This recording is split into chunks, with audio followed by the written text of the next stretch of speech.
Good deed for the day. He handed the mask back to Castillo and said, now try to get me out. The 1-2 from Oliver. Rocket foul. Look out down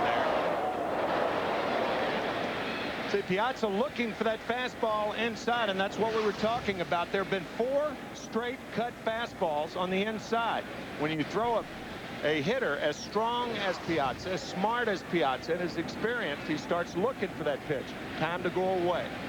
Which the Cardinals do and miss on ball 2. 2-2.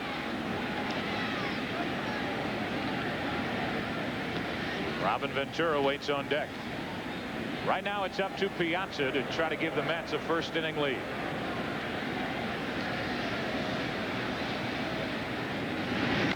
At him reaching, and Polanco has plenty of time. Inning over. Mets had a runner at second. Nobody out. Couldn't score. And that's a problem that's plagued the Mets since the start of this season.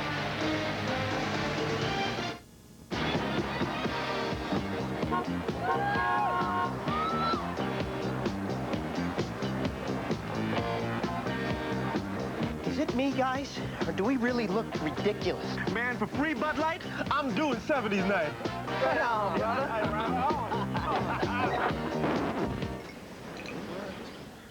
Shut the door! You're letting in a draft. For the great taste that won't fill you up and never lets you down, make it a Bud Light. How come creating one document takes 2 printers? What genius thought of this? You send half a job to the Able to use Ray Langford today or Edgar Renteria. Has McEwing at second, Darren Bragg in center. Mark McGwire hits third. Fernando Tatis with 53 RBIs. We highlight him and not McGwire. What's going on? McGee is in left field with Eric Davis in right. Alberto Castillo catching. Placido Polanco is the shortstop, and Darren Oliver pitches and bats ninth. Defense for the Mets, Ricky Henderson in left, Roger Cedeno in center, Benny Agbayani in right field. It is a very poor throwing outfielder, but the infield defense is superb with Ventura, Ordonez, Alfonso, Olrud, Piazza behind the plate. Has only a 21% throwing average this year. Jason Isringhausen from Brighton, Illinois. It's about an hour west of here. 1-1, his 5th start of the year. Reconstructed elbow surgery last year. He missed the entire season. A 4-seam fastball, but his best pitch, the knuckle curve. And he does not have sink to his fastball, so obviously enticing ground balls, double play situations, that can be a problem. And here's a guy that you can really use the radar gun with, Joe, because by using the radar gun, you test and see how healthy that arm is. Which he has had problems with since his professional career started. Joe McEwing leads it off, a rookie for the Cardinals, who leads all league rookies with his average of .317. You talk about a complete and total surprise. It's Joe McEwing and what he is giving the Cardinals. He has played every defensive position, with the exception of catcher and pitcher so far this season. 1 ball, 1 strike from Isringhausen. He learned how to catch over the offseason just as an outside chance that he'd make the team. All he does is play every day, everywhere Tony La Russa needs to put him. Into left center field, well hit. Did Joe Mack muscle up into the alley and not caught by Cedeno? McEwing's looking at a leadoff triple, and that's the way we start the bottom of the 1st in St. Louis.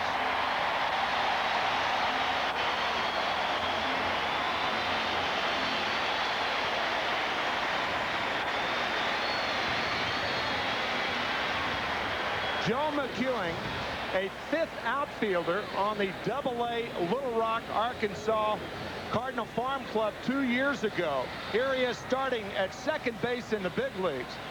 His 3rd triple of the year. A diving Cedeno can't get to it. Roger was playing McEwing over toward right center.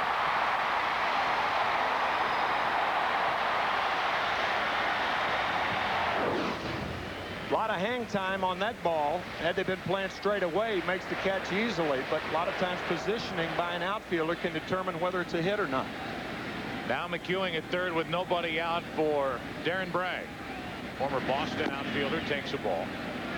Ewing is a former 28th round draft selection and spent 7 years in the minor leagues.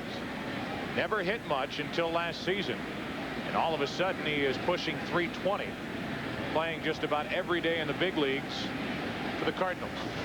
Darren Bragg has driven in only 15 runs this season. And Isringhausen behind on the count 2-0. Mr. McGuire, who's already been featured more on Fox than Homer Simpson today, is waiting on deck.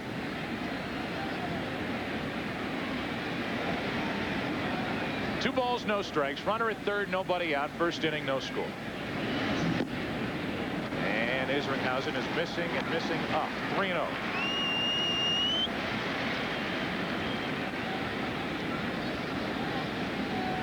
Isringhausen has terrible career numbers against the Cardinals. This is his 4th start against St. Louis. He has a 6.6 ERA and a record of 0-2. 3 balls and a strike from Isringhausen.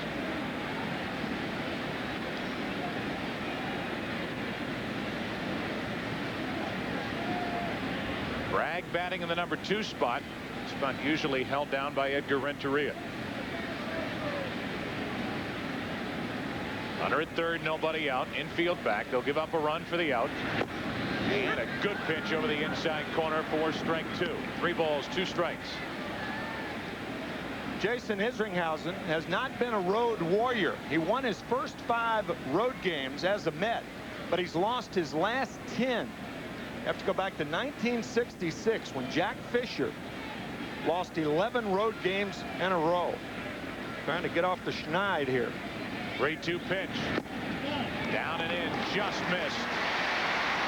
And it brings in McGuire with 2 on and nobody out. Well, it is obvious, and we specialize in stating the obvious, we meaning play-by-play announcers. A tough act to follow, no kidding. You compare what McGuire has done this season to a year ago. At this point, he was hitting .319 with 31 home runs and 80 RBIs. The numbers are down. 19 home runs, and all of baseball is looking up at McGuire's former Bash brother, Jose Canseco, of the Tampa Bay Devil Rays, who has 26. First and third, nobody out, and a ball up to McGuire. A triple and a walk, and McGuire standing in is a bad start to this game for Jason Isringhausen.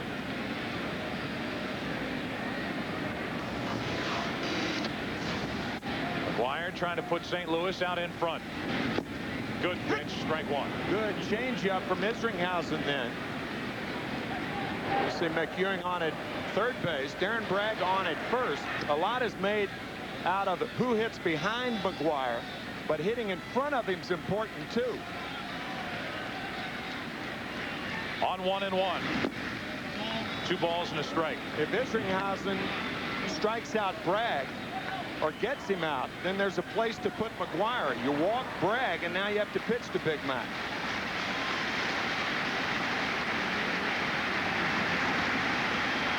Two balls and a strike on McGuire, looking for home run number 20. And Isringhausen misses with ball 3.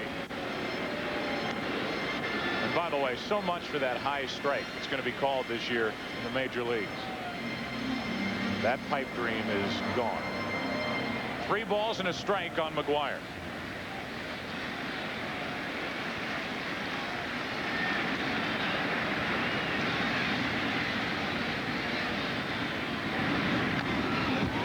Back toward us.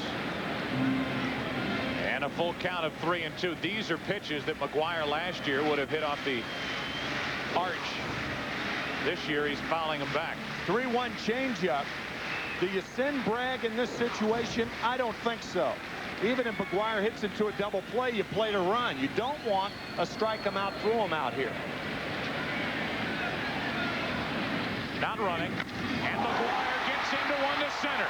Will it carry out of here? Is that number 20? Goodbye.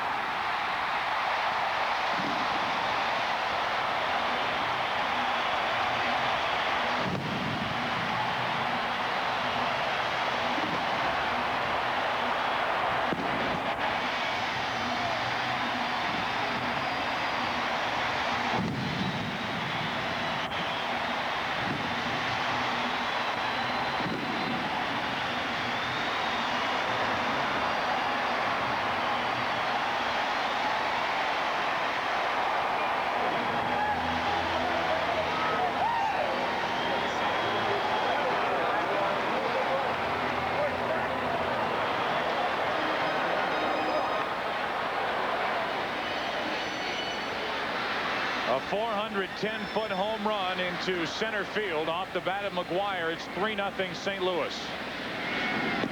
Tatis now with nobody on or out. Listen.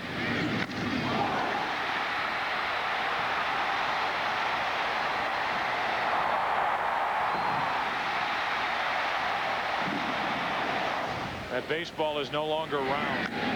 Tatis pops it foul, backing out of play. That thing's got one flat side on it, doesn't it?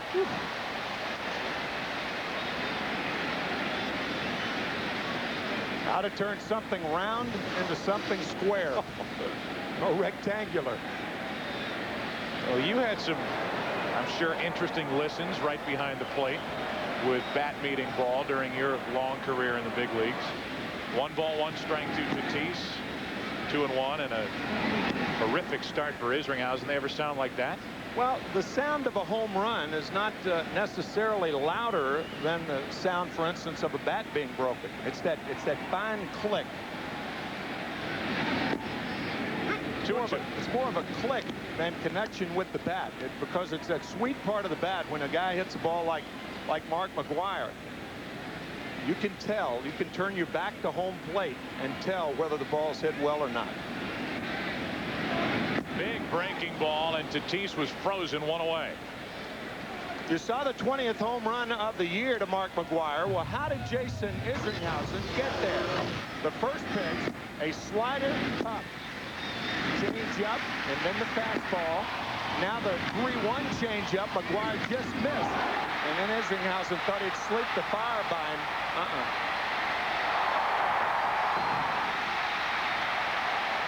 Kurt Flood used to say, you may throw heat, but we've got some flame igniters. Here's McGee, who takes a strike from Isringhausen. Some fire extinguishers. You looked at Isringhausen's response and the look on his face when that ball got out of here as McGee hits one diving catch by Ventura. 2 gone. How good is he? Well, that response by Isringhausen would change after seeing that catch by Ventura, who just took a double away from McGee. First knuckle curve that Jason has thrown this afternoon, and the diving play by Robin Ventura. The Mets infield has made only 16 errors this year. In my opinion, the best defensive infield in the major leagues. I'll throw in with you. Here's Eric Davis. Fewest errors on this infield defense in the major leagues. And you look at Robin Ventura, you talk about a classy major league ball player. He really is, isn't he? He stands out above so many with his attitude at the field. Davis shatters his bat and fouls one out of play. 1-1. See, now, for instance, compare the sound of McGuire with the sound of that. That bat shattered. Outside part off the end of the bat. It's a big league broken bat right there. So Davis has to get a new one and walk back to the plate with a 1-1 count. And Nate, guess that's his name. He's wearing Nate's shirt. Brings that broken bat back in for kindling over the winter. Numbers for Davis way down from a year ago when he had a big season with the Orioles. 1 ball, 1 strike. 2 out, nobody on. 3 runs home for St. Louis, first inning. 2-1 from Isringhausen.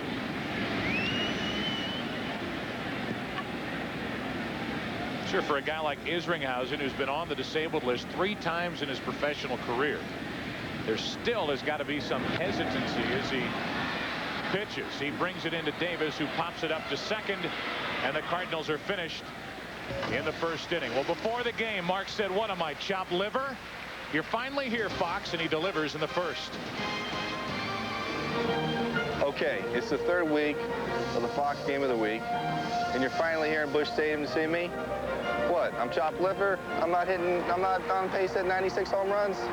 Oh, I know what, it's the Mets. That's why. TV, people across America. I'm on pace to, I don't know what I'm on pace to do, but enjoy the game. 1-0 St. Louis. Darren Oliver back to the hill, pitched around a leadoff single and a stolen base from Ricky Henderson, and now Robin Ventura will lead off. Ventura with a big game here in the opener of this 4-game set when he went 3 for 3 off the left-hander Kent Merker.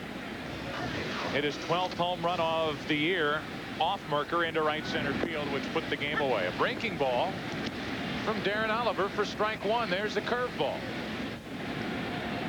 First curveball he's thrown in this ball game. 1 ball, 1 strike. Last outing, Darren Oliver only threw 3 curveballs, and we talked about it earlier. Castillo back there trying to entice him to throw more. On the outside corner, 1-2 on Ventura.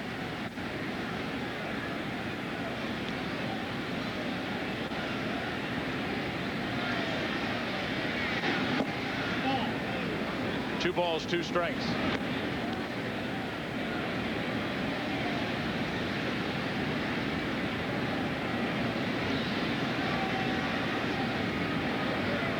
Ventura leading off, takes ball 3.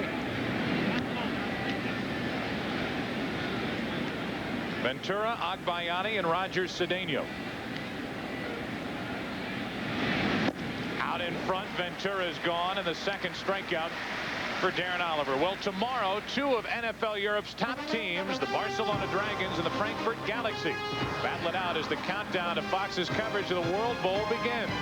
The action heats up tomorrow at 1 Eastern, 10 p.m. Pacific. The Barcelona Dragons, by the way, are led by running back Lawrence Phillips, who leads NFL Europe in rushing, averaging 108 yards per game, and it's fitting that we say that in the city in which he was introduced to the National Football League, a former number 6 pick in the first round of the St. Louis Rams. Was a disappointment on and off the field, more off the field than on. And he's trying to resurrect his career in NFL Europe, and he's doing a good job of it. 2-0 on Agbayani. From the Rams to the Dragons. You got it. And maybe the Raiders. That was the article today. He might get interest from the Raiders. The Packers have talked to him. There are always second chances. And third and fourth. In some cases 7th. 3 balls and a strike. Speaking of second, third, fourth chances, Darryl Strawberry's suspension came down. He will be suspended until August 11th. Then he'll have to get back into game playing shape. 3 balls and a strike, ball 4 on 1 up and in to Benny Agbayani for a game break. Let's go back to Benny's friend Keith Olbermann in the Fox Network Center. All right, Joe, we got regards for all the Mets from their former teammate Butch Husky in the form of his 14th homer off Dave Burba high inside pitch in the top of the second, but wait, there's more. Off Melvin's bunch, Jacob Cruz, the Benny Agbayani of Cleveland, hits a 2-run homer. It's his 3rd in 6 games. He's only in the lineup because Cordero is hurt. The Indians lead it 2-1 in the second. Joe? All right, Keith. He Agbayani'd him. Like in the movie Kingpin, he got Munson. For those 8 of you who saw that movie, you're laughing. 1 on, 1 out. Agbayani at first. Good flick, Kingpin. Flawed, but worth a rental. Cedeno hitting .330, 10th in the league with that average, strike 1. There you go, giving the Bowling Hall of Fame another pop. That's right. It's right across the street. Right across the street here in St. Louis. Canton has the NFL Hall of Fame. Cooperstown Major League Baseball Hall of Fame. Springfield with the NBA Hall of Fame. Springfield, Mass. Cleveland with the Rock and Roll Hall of Fame. And St. Louis has the Bowling Hall of Fame. 1 ball, 1 strike on a pitch up and into Cedeno. And now time's going to be called as Agbayani is having trouble with a footing over at first base. The pride of Hawaii, Benny Agbayani. And let's take a look at what he has been able to accomplish. 10 home runs within his first 100 at bats in the big leagues, and he joins that list of superstars. Not sure that's a great list to be on. 1 ball, 1 strike, 1 on, 1 out. It is if you have a fresh chance at it, but there are some names that flashed quickly in the big leagues on that list. A lot of success early. Kevin Moss, Dave Hostetler, Shane Spencer with the Yankees. Spencer last year. Home runs. Sam Horn, who was up and down with the Orioles, and when he was up, he pounded home runs, at least the first year, and then he just couldn't do anything consistently. Eventually was out of the game. Agbayani at first, 1 out. Benny was featured on our pregame show today on Fox.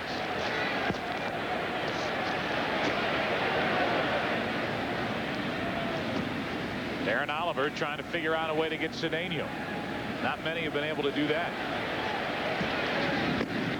How about a high fastball for out number 2 and strikeout number 3 for Darren Oliver. That's a good place to pitch guys who can't hit the ball out of the park.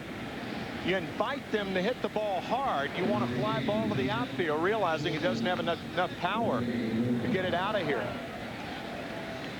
Here's another guy, Ray Ordonez, that fits into that category, and a guy who historically will chase pitches out of the strike zone, although he has been more selective.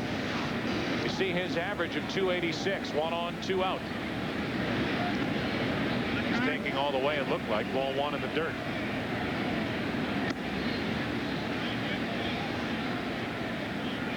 Ozzie Smith, future Hall of Fame shortstop, is still in the St. Louis area working in this medium, television. Still attached to the Cardinal Ball Club, and it's not too much unlike Ozzie Smith, who became a very good major league hitter. Runner is going. That's Agbayani, and Castillo can't get it down to second in time, and Benny gets stolen base number 4. Benny with his Jets. 5th, or make that the 4th steal of the year. The Mets realized how good Castillo's arm is. So knowing that, they realize also that Darren Oliver has a very slow, deliberate move to home plate, and that's why this has happened for the 2nd time in 2 innings. That was a bang-bang play at second. 1 ball, 1 strike, as they called that pitch a strike to Ordonez. Runner at second, 2 out, and Ordonez didn't like that call on 1 up and in, 1 and 2. The numbers for Alberto Castillo. Good numbers for a backup catcher, and this is the reason why Castillo's in the big leagues. Right, period. right. He comes into today's game hitting .208. Throwing and his job with pitchers, his job on balls in the dirt. The Mets were very pleased with him, just didn't hit enough. The 1-2 smothered by Castillo on a good play. 2 and 2.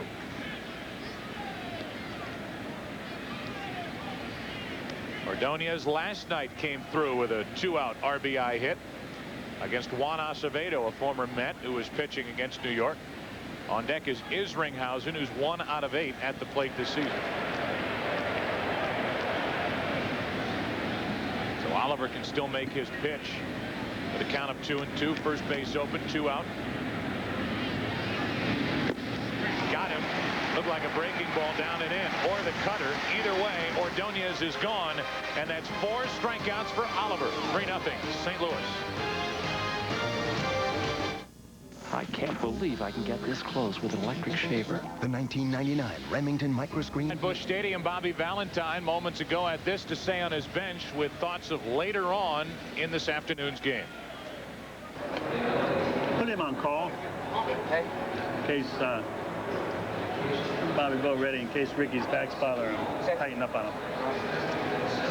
Come on, go good pitch.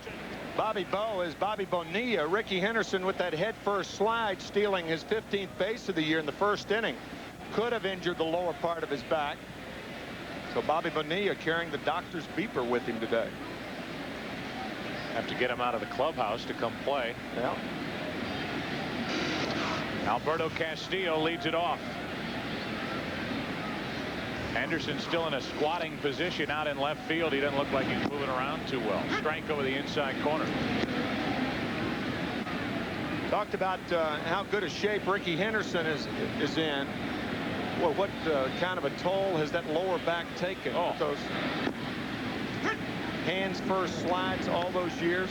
First year 1976, his 24th year in professional ball. The guy whose record he broke, Lou Brock, used to never slide in hands first. Never. It was always feet first for Brock. Get those spikes up and add a little more danger to covering the bag on a stolen base by number 20. One ball, two strikes. Alberto Castillo, as I mentioned, hitting .208.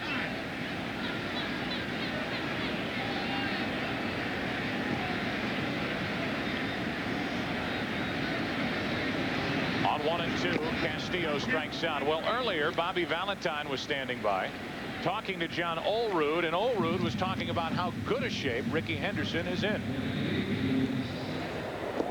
Wouldn't think he's 40 years old looking at him. What? He's in better shape than you are. Yeah, you know what? And Mookie's in better shape than I am. Mookie's in better shape than you are. But they're a great team. So both Ricky and Mookie, admittedly, are in better shape than John Olerud. Polanco grounds to Ordonez. Takes his time with that. Good defensive play. There was a time when Ordonez, when he first came up, would make the incredible play, the flashy play. But then you'd hit him a ball like that, a three-hopper. It'd take a little tricky hop, and those would be the ones that he would boot. It's interesting that you bring that up, because Ordonez has gone from flashy to routine. He has actually had to become more routine as a shortstop in the major leagues. Some guys start off routinely, or most guys do, and they come up with the occasional brilliant play. Brilliance was routine when he first came up. Here is, in my estimation, the best hitting pitcher in the game today, Darren Oliver. He's the son of Bob Oliver, former major league first baseman outfielder. One ball, one strike. Here's a guy hitting .344. He's made 4 pinch hitting appearances this season, and he leads the major leagues as far as base hits by pitchers.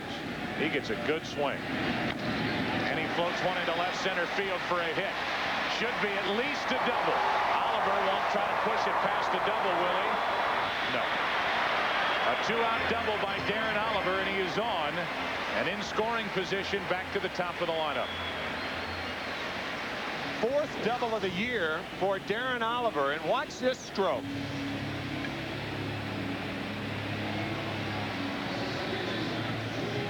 Nothing to it, huh, Darren? Right there. This hitting's easy stuff. Yeah, here's a guy who started out in the American League, where, of course, they used a designated hitter. Think of all those hits that were squandered by Johnny Oates of the Texas Rangers, manager of the Rangers. And now Joe McEwing, after the double by Oliver. McEwing has a triple and a run scored today. Takes a strike.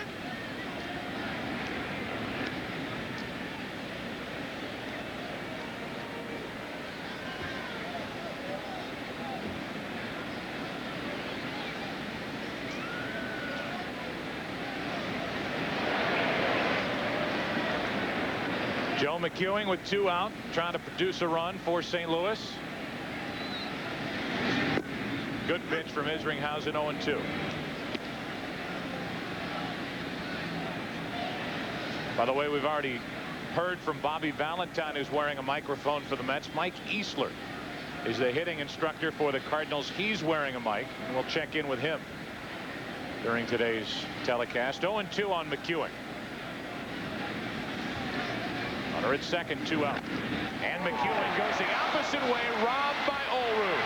Isringhausen beats him to the bag, and you talk about good infield defense. The play by Olerud just saved a run. The Cardinals already leading 3-0. Olerud made the diving stop, and Isringhausen beat McEwing to the bag. Back after this from your local Fox station.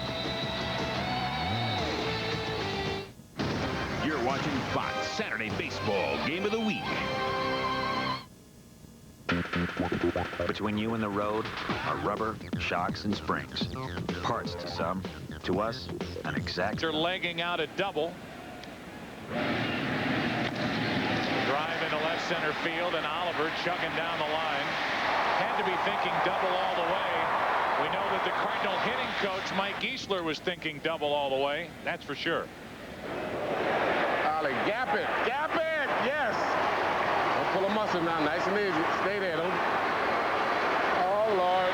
Get back, get back, get back. Thank you very much. He is great. I've really come to enjoy hanging around Mike Easler. He is constant talk, and he is in these big leaguers' ear Not to a ridiculous amount, but he works very hard all day, and I think he's really turned around Fernando Tatis as a big credit for his success. Very optimistic all the time. He was that way as a player, that way as a coach. Isringhausen, the pitcher for the Mets, takes a ball, and we're underway in the third with the Cardinals up 3-0. A 3-run home run by Mark McGwire in the first inning. Pitch was up from Oliver, and Isringhausen tried to jump on it. 1 ball, 1 strike. He can jump on it too. He's only 1 for 8 this year, but he's signed as an outfielder. Played outfield, shortstop. That's well hit into center. Bragg is back to get it. Puts it away on the run over his shoulder. 1 down. Isringhausen hit that ball a long way. Here is today's All-Star Ballot update, brought to you by Pepsi. As we check in with the American League, and you know that the man in center field will lead the voting. He does year in and year out. Canseco, leading vote getter at DH. Cal Ripken Jr., a fan favorite. A lot of Indians on that list. And on the National League side, Mark McGwire, who's in this game. Mike Piazza, who's in this game. The 2 representatives from today's Saturday telecast. Sammy Sosa is a leading vote getter. One of the outfield positions, which they vote on as a group, not left, right, and center. Sosa's name has been punched out on that ballot more than any other National Leaguer. Even more than Mr. McGwire. 1 out, nobody on. Henderson took a strike, now a ball. 1 ball, 1 strike. You look at that ballot. Nobody's been punching out the names of many Atlanta Braves to this point, and those perennial all-stars, the pitchers that are selected by the managers. Maddox, Glavine, Smoltz. Smoltz has been injured for part of the year. None of them may be on that list. 2 balls and a strike on Henderson. Now 3-1 from Darren Oliver. Going to be interesting in the All-Star game to see what right-handed hitters take advantage of that green monster.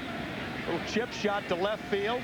360 into the position to right as you look at Bobby Bonilla still on call. Anderson fouls it back and out of play. The man at the plate, Henderson, that they will track and see how that back acts the rest of the day. Might call on Bonilla. And Bonilla's out in the dugout. And probably mad at me. 1 out, nobody on. Ricky Henderson, 1 for 1 today. That's well hit into left field. See you later. Ricky Henderson goes deep, number 6, and it's a 3-1 game.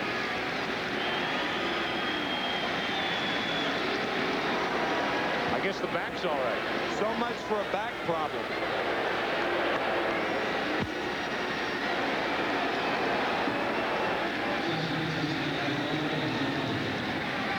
Ricky Henderson with a 2-home run game on this road trip while in Cincinnati.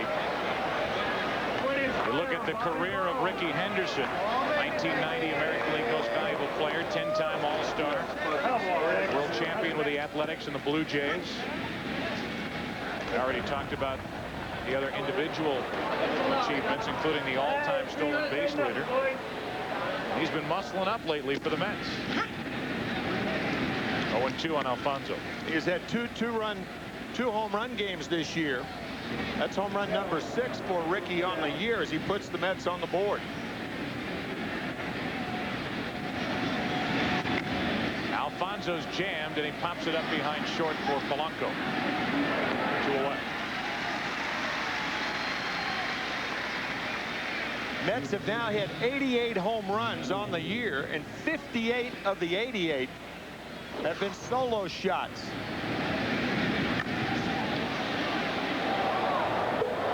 Think he knew it? Break it down, Ricky. Right in front of Tony La Russa, his former manager, who he had some run-ins with.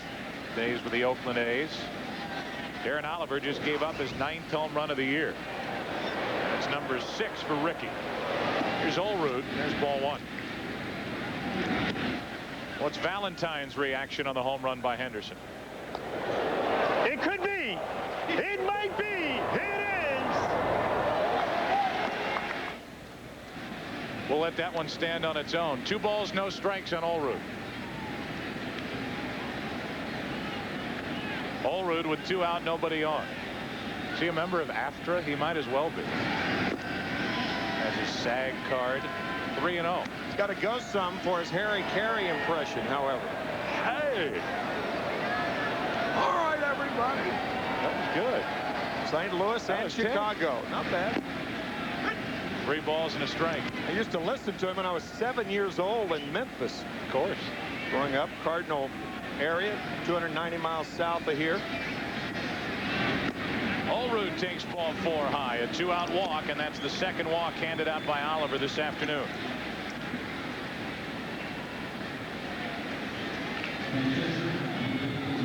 And all of a sudden, the tying run walks to the plate, and who better for the Mets to walk in there than Mike Piazza, who went deep last night. He's hit 14, and this was number 14. On Mike Moeller, a golf shot over the wall and left. Came in the 9th inning to make it a 21-game hitting streak. Strike 1 from Oliver. We're only in the 3rd inning, Tim, and Darren Oliver is about to deliver his 66th pitch of the afternoon. A lot of deep counts, falling behind. Of course, he's ahead of Piazza. 0-1 the count. Another foul, strike 2. Yeah, Darren is a non-contact pitcher. He's walked 2, struck out 4. Those guys who put the ball in play on their terms are the guys that get in the middle innings with 50 to 60 pitches thrown. Ricky Henderson, the only guy to reach against Oliver to this point. A single in the 1st inning, a home run here in the 3rd. 1 on, 2 out. The 0-2 to Piazza. What a block by Castillo to keep Allrood at first. That is just a terrific play by Alberto Castillo. Watch the shift right here. He is so quick behind the plate. We said it earlier that his defensive skills keeps him in the big leagues, but they are enormous. Nice play. He's also had 3 umpires, home plate umpires, on his list. When he discards that mask, he's cracked 3 of them on top of the head. 2-2. He loves to get rid of the mask, but he doesn't take it off and drop it. He fires it behind him, and he has hit a few in the noggin.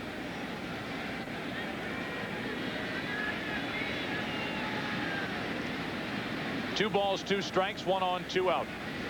Piazza from 0-2 to 3-2, and the only reason why I bring up pitch count, I know that a lot of the time, and you have said, pitch count can be insignificant. Right. It's only significant in that Tony La Russa is begging Darren Oliver to give him more than 6 innings here today.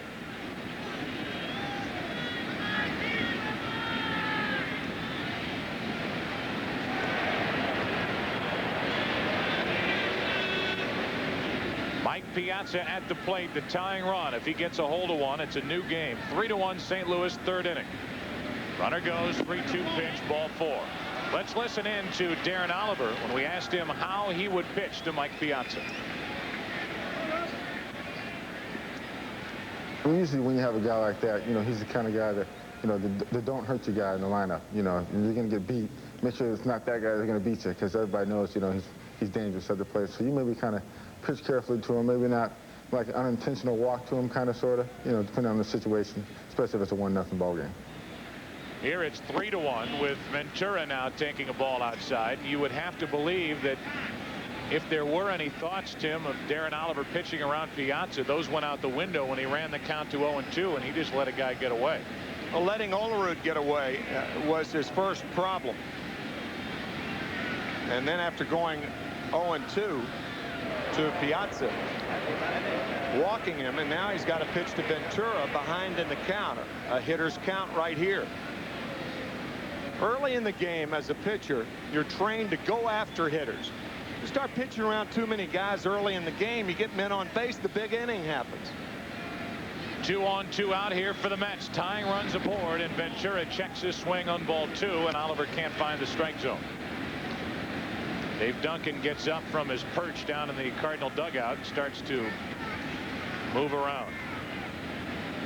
Shortly he'll be pacing, and after that he'll walk out to the mound. The 2-0 pitch. Ventura took a strike, 2-1.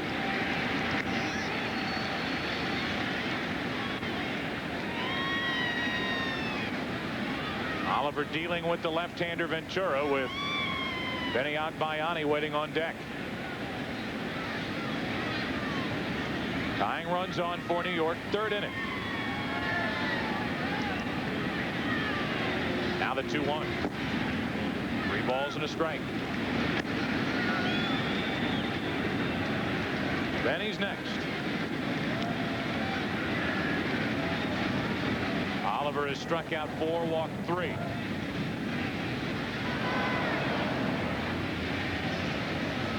Dangerous pitch for the Cardinals here as Ventura took ball 4 to load him up. 3 consecutive walks to Olrud, Piazza, and Ventura. And now Benny Agbayani will have a chance with the bases loaded, 2 down.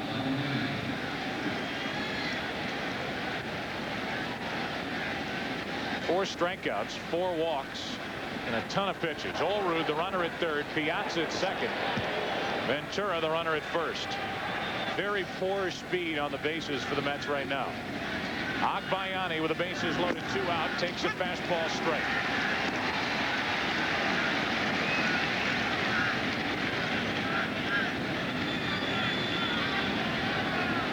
Talked in the pregame show about Agbayani watching tape of Gonzalez and Rodriguez of the Rangers with that front leg kick, the high leg kick as he takes ball 1 inside. He really credits Bobby Valentine, who used to manage the Texas Rangers, with giving him that tip, helping him eventually to get to the big leagues. Bases loaded, 2 out. 2 balls and a strike.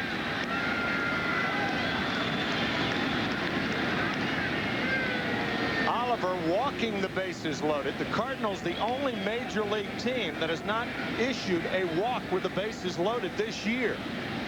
Good stat with a count, 2 balls and a strike.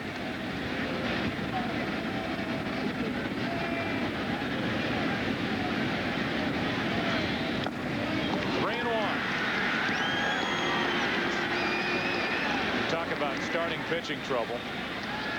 The Cardinals lead the league in that. Oliver's one of the few guys they've been able to count on to at least give a solid effort every 5 days, but it's shaky here in the 3rd inning. Think Agbayani will get anything to hit here. 3 balls and a strike, bases loaded, 2 out, and now a full count.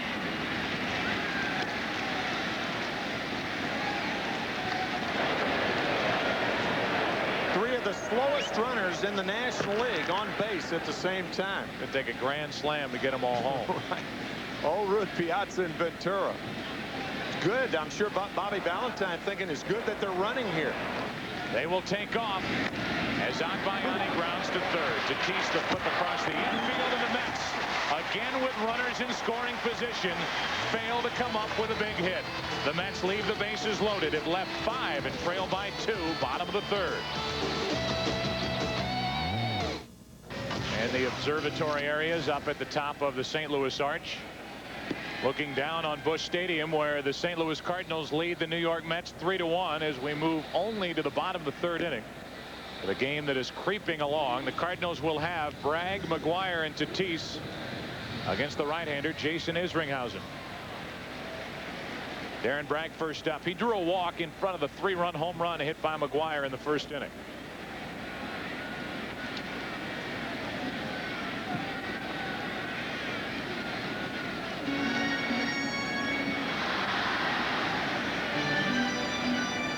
Bragg last year, an everyday player out in right field for the Boston Red Sox.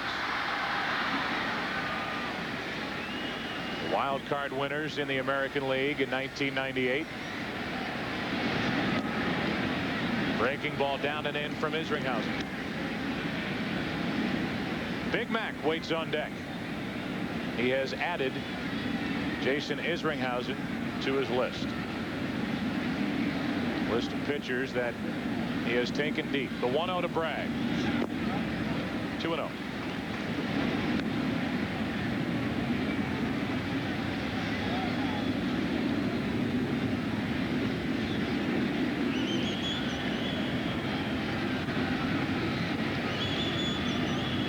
Two balls, no strikes on Bragg, and a high strike, 2-1. Mark McGwire likes to get into a trance over near the on-deck circle. Nobody ever stands in the on-deck circle. No, it's a misnomer. That whole area is the on-deck circle. Studying Isringhausen as he brings it to Bragg, who lines one into center. Well hit. Cedeno back at the wall over his head. And back toward the infield, and Bragg has got a triple. Darren Bragg standing at third with nobody out.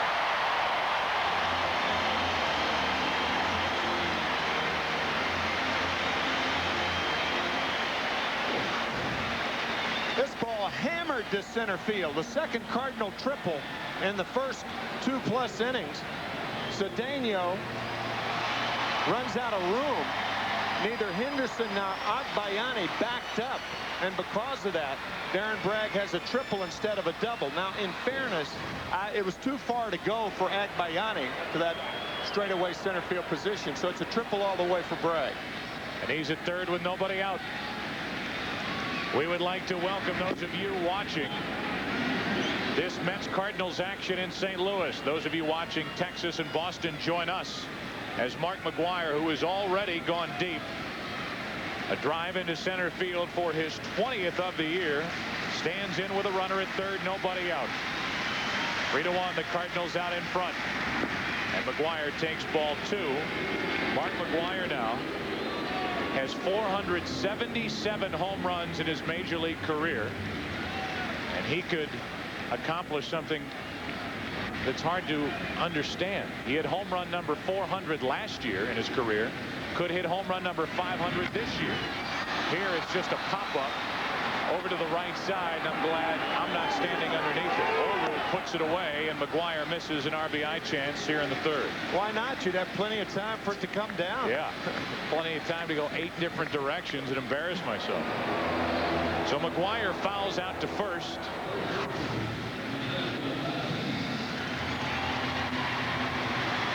Good pitch location by Isringhausen. Right on the outside part of the plate. Up the chute by Big Mac. Actually, Olerud catching that ball in foul territory then.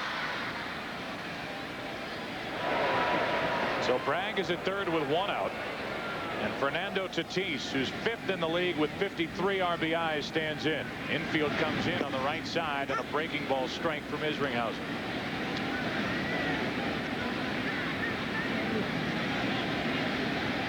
Big numbers for the 24-year-old third baseman.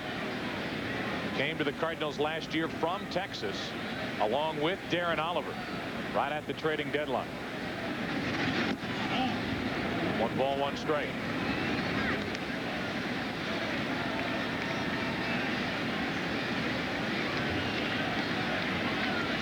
Runner at third, 1 out for Tatis, and Isringhausen trying to pitch around another leadoff triple. He couldn't do it the first time.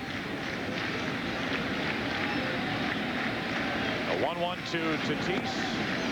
Good pitch. Bottom fell out of that. 1-2. Tatis's second at bat. All 5 strikes featured in these 2 at bats. The knuckle curveball. Wicked one from Isringhausen then. So if you're Tatis, you got to look for that pitch. Isringhausen. Tatis a very good fastball hitter. That's why he's getting a bevy of breaking balls. Isringhausen has struck out 2. He has Tatis set up. Another knuckle curve, and it's up and in. 2-2.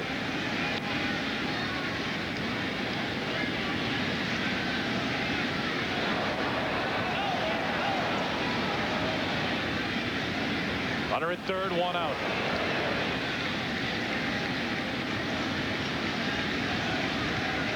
Tatis on 2-2. Knuckle curve again. This one's low. 3-2.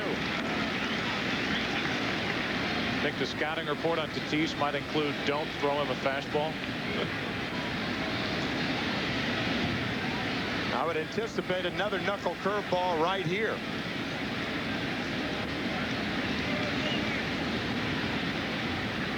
Now on 3-2. There it is, and it's high. Runners at the corners, 1 out for a game break. Let's go back to Keith Olbermann to the Fox Network Center. Joe, yesterday the Mets traded Alan Watson to Seattle for Max Suzuki. Welcome. You have mail.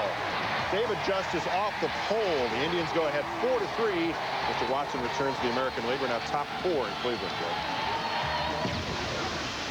All right, Keith, thank you very much. Here we are. We're back in St. Louis after Keith was talking in Hollywood. It's a crazy television business. First and third, one out. And Willie McGee stands in. And fouls it away for strike one. Max Suzuki is here, Keith. You will be happy to know that he is here and in uniform for the Mets and out in their bullpen.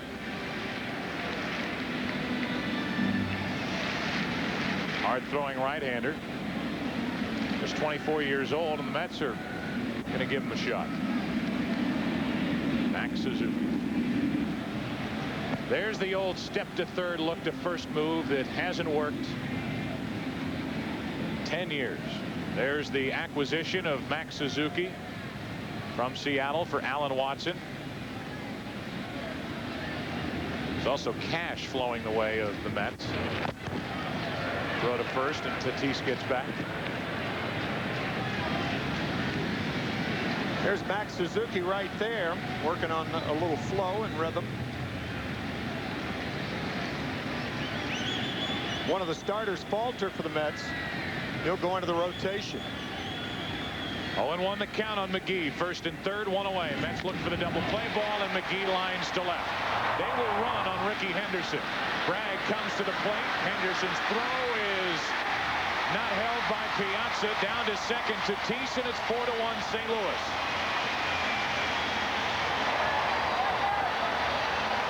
Not a bad throw from Ricky Henderson, who is not known for the throwing arm. The slide did it, however. Watch Darren Bragg. This is a short hop play with Piazza. You either do or you don't. But Bragg sliding into home properly. Tagging up here. It's a straight in slide that catchers don't like. You don't hook into a catcher, and you don't go in hands first. Straight in, knocking that left leg away from home plate. Piazza can't hold on. Tatis goes to second on the play. I think the ball hit Bragg anyway in the back. I'm not sure Piazza really had a shot at fielding that ball cleanly. And now Eric Davis with a runner to Tatis at second. There's no error on the board, but they could very well give an error as the throw got away from the home plate area. There really should be an error to allow Tatis to get down to second. He was not advancing until the ball trickled away. It would be Henderson's second error of the year. But it's not up there, so forget about it for now. Ball one to Eric Davis. And it did hit Darren Bragg in the back, as you can see right here. Ball in the left-hand part of your screen trickles away. Piazza did not have a clean shot, and I agree with you. It should be a throwing error on Ricky Henderson. 1 ball, no strikes. Runner at second, 2 out.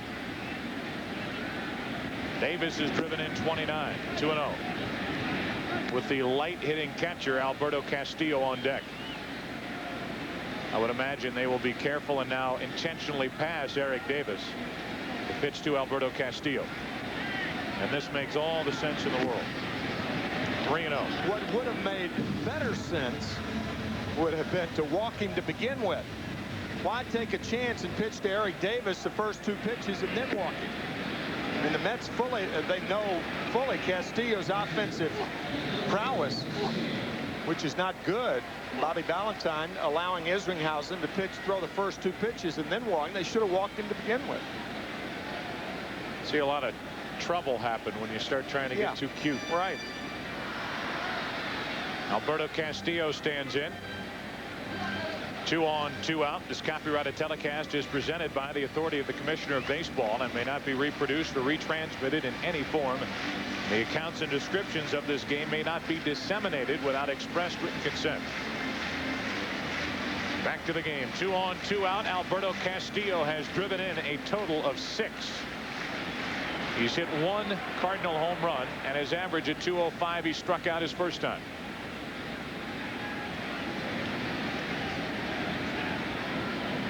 Each team has scored in this 3rd inning.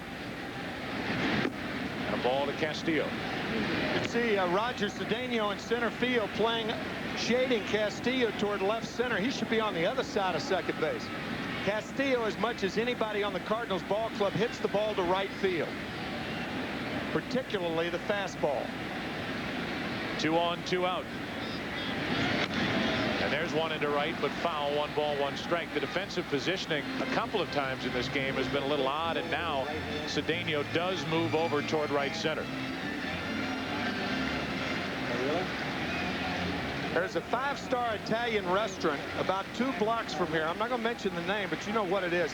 Dinner on me next time I'm in St. Louis if he pulls the fastball. Is that a deal? Dinner at Tony's. 2 on, 2 out. Not a two-way bet. Just, I mean, you got to love that. I'll take it. Castillo, a dominant right field hitter.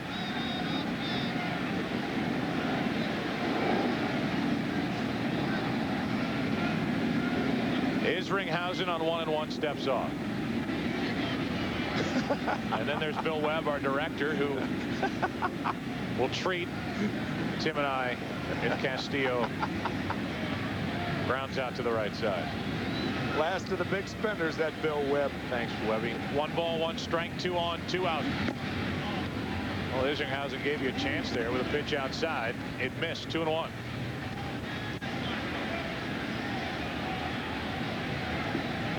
There you go. Billy Webb. He's treated us to a few of those. Yes, he has. 2 balls and a strike. Castillo gets a base hit into right center. There will be no dinner for Joe and Tim as Tatis scores to make it 5-1 St. Louis.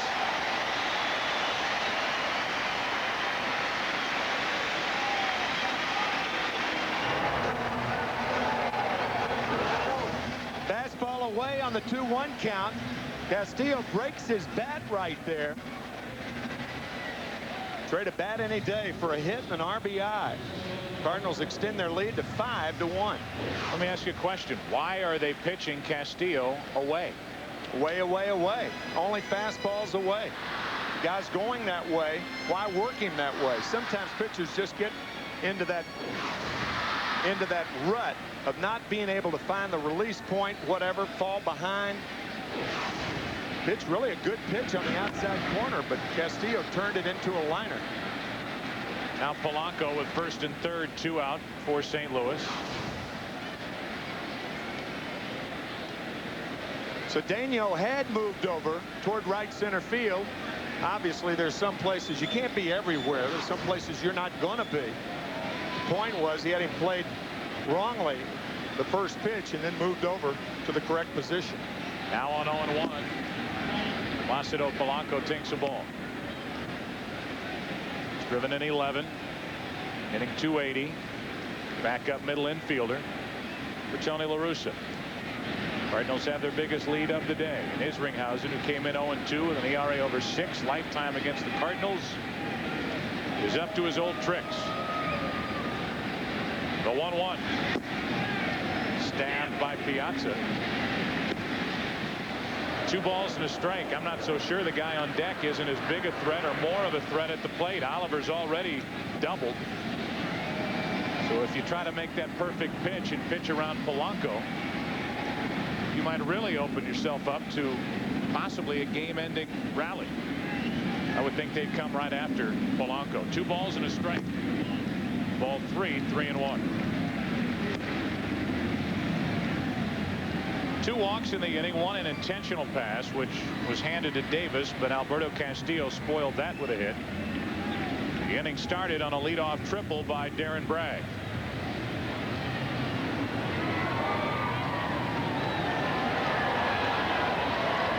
Dave Wallace, the new pitching coach for the Mets. What a run his starters are on. As we told you, 9-0 as the Mets have won 10 of their last 12. Polanco gets a base hit into center field. The lead grows. Cedeno boots it in center. Now Castillo trying to go to third is safe. And it's 6-1 St. Louis in the third.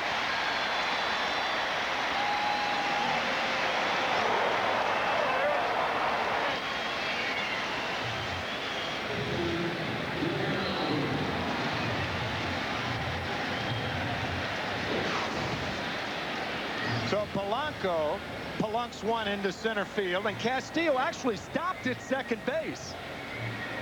He only went to third after he saw Cedeno bobble the ball. Now Cedeno tries to recover, but Castillo's safe. We'll see if an error is given.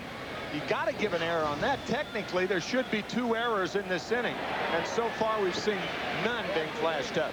Technically, with regard to official scoring in the big leagues these days is liberal.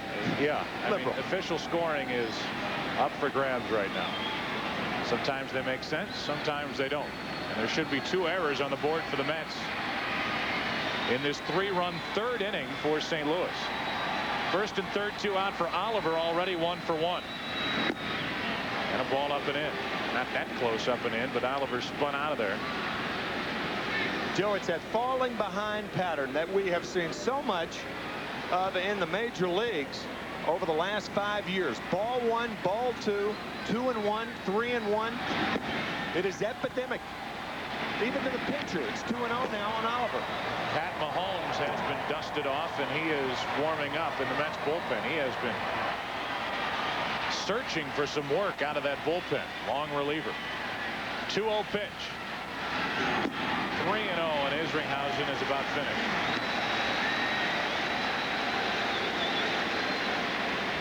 .3-0 on Oliver, and you know he'll take. St. Louis up by 5.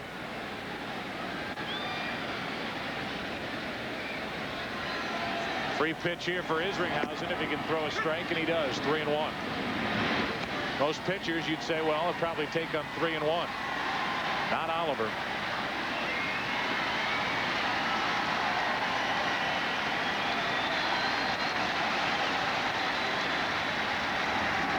Ball 4. That loads him up with 2 down for the top of the order, and that might be it for Isringhausen. 9 men come to the plate, and the bases are loaded. 2 out in a long third inning for the New York right-hander. Now Piazza out there, and this is one of the more difficult things to tell your catcher to do. You're trying to build a confidence between you and your pitcher, and the pitcher knows that you're out there talking to him, giving the bullpen a chance to warm up. It's a very difficult situation to put a catcher in, but managers continue to do it time and time again. So while they buy time for Mahomes to get ready,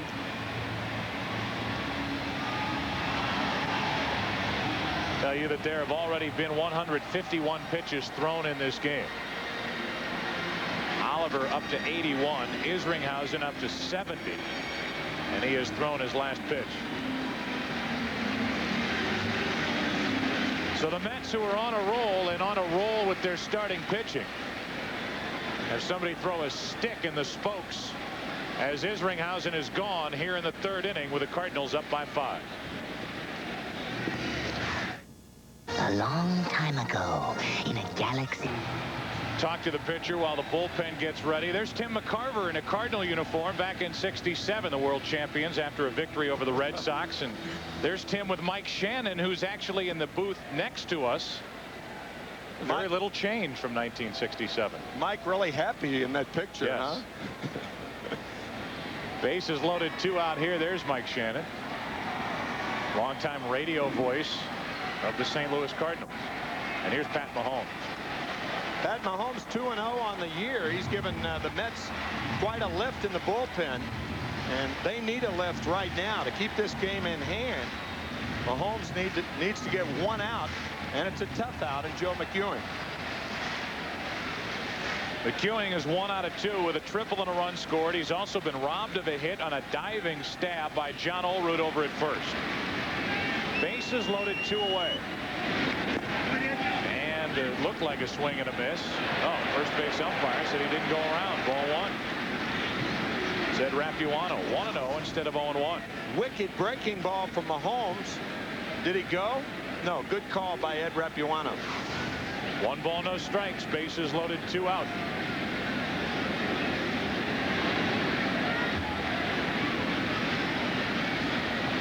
The numbers for Joe McEwing. Into right center field. Well hit. On Bayani to his right. Long-running catch to keep his team in the game. Cardinals come up with 3 in the third, and after 3 in St. Louis, 6-1 Cardinals.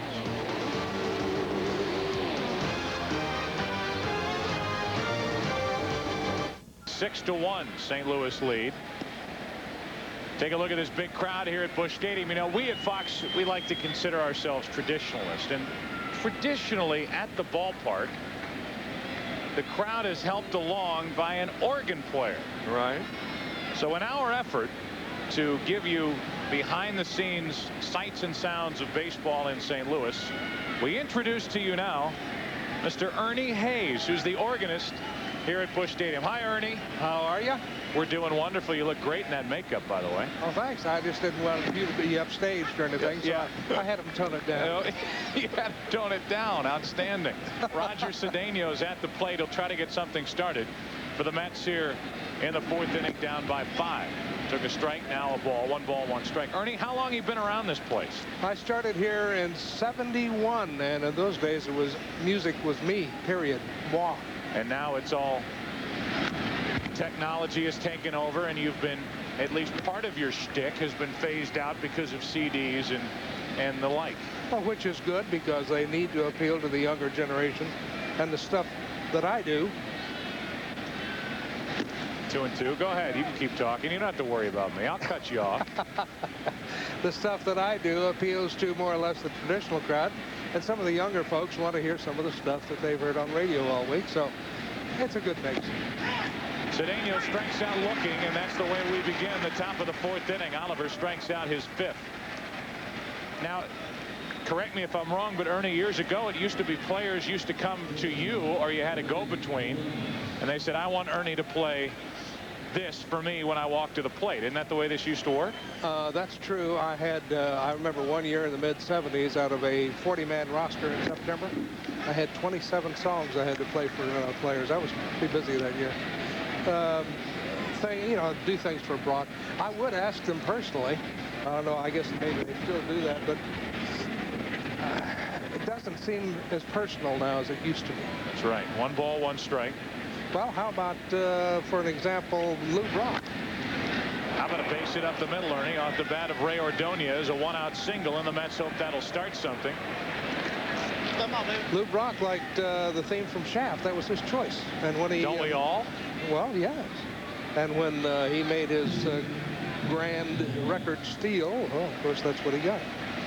Well, as Pat Mahomes, the pitcher, walks in, the good news for the Mets, they get a 1-out single from Ordonez. The bad news is they have Mahomes walking in, their pitcher, with 1 on, 1 out. Why don't you think back to the 70s? Don't play it yet. But after this at bat, can you hit us all with the little shaft? Sure. Okay. 1 on, 1 out. Pat Mahomes at the plate. And Darren Oliver looks the runner back. That's Ordonez over at first. Who played the role? Richard Roundtree. Yeah, there you go. Good going. Thank you. Thought it was Isaac Hayes. Foul back and out. That was the music. Richard Roundtree was the actor. Of course, I'm talking about Shaft. Yes. Richard Roundtree, who had a series on Fox for a little while. Why don't we all get sleeping bags out and talk? This is fun. Build a fire. Richard Roundtree had a series on Fox. The 0-1 pitch. Mahomes takes it inside. 1 ball, 1 strike. And if all the people that handled Richard Roundtree said, if you meet Richard, don't talk about Shaft. Because? Well, I think he's tired of being called Shaft. So if you wanted to upset Richard Roundtree, bring it up. 1 ball, 1 strike on Pat Mahomes, the New York pitcher. 2 balls and a strike. Thank you. 1 on, 1 out, 2 balls and a strike. Pat Mahomes, a 167 hitter, just 1 out of 6 at the plate this year. 2 balls, 2 strikes.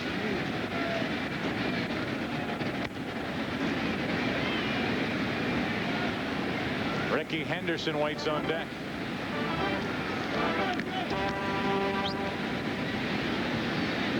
I think Ricky Henderson will enjoy walking to the plate for the song from Shaft. 1 on, 1 out. 2 balls, 2 strikes, and a throw to first. Ordonez gets back. I think it might be more appropriate if Ernie were to play Ricky, don't lose that number. Do you know any Steely Dan, Ernie? Back years ago, I think somebody put a piece of music in front of me, but other than that. 2 balls, 2 strikes on Mahomes. 3-2. So it gets interesting, and here's Oliver, just what you talked about with Isringhausen, as the pitcher at the plate, and he can't throw strikes. Dave Duncan watching from the bottom step of the dugout. No action for the Cardinals in their bullpen on 3-2. Mahomes floats one down the left field line. That's going to be trouble. It's a fair ball and into the corner. Ordonez will round third and score. It's an RBI double for Mahomes. And here come the Mets. Here comes Ricky Henderson. Here comes Shaft.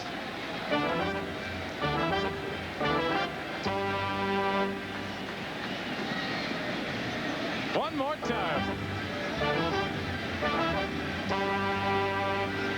You can imagine somebody sitting out here their first trip to Busch Stadium saying, what does Shaft have to do with the double that Pat Mahomes just hit? It has everything to do. Runner at second, 1 out.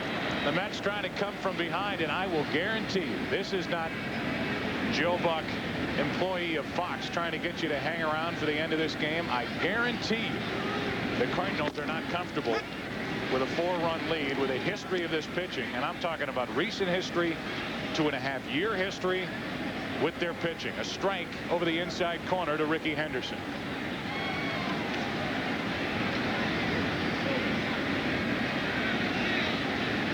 Runner at second, 1 away. The 0-1 pitch to Ricky Henderson. That's a foul ball and will drop untouched into the Cardinal dugout. Strike 2. Henderson has been troubled. For Darren Oliver today, he singled, stole a base in the first, homered in the 3rd inning. It's now a 6-2 St. Louis lead. Joe, we talked about it at the beginning of the game. Why doesn't Darren Oliver throw the curveball? He's thrown 2 this afternoon. 2. Manny Ibar, who is one of the short relievers of the Cardinals, is getting ready right now. That's how comfortable the Cardinals are with this 6-2 lead. Time called by Henderson at the plate. Oliver, you obviously have to get through 5 innings to get a decision. He's going to struggle to get through 4. Runner at second, 1 out. Ricky Henderson at the plate with an 0-2 count.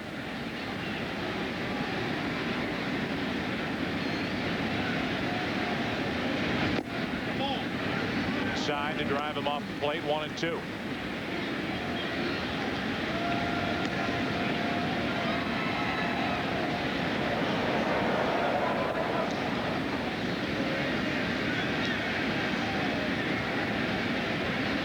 Runner at second. That's the pitcher Mahomes on 1-2. Henderson grounds to second. Runner goes to third, but now 2 out in the inning.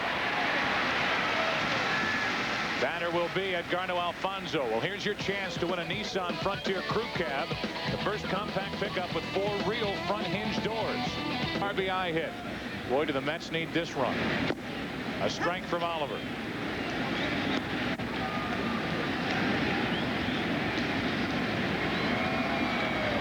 Runner at third, 2 out. Up to 100 pitches on the afternoon for Oliver.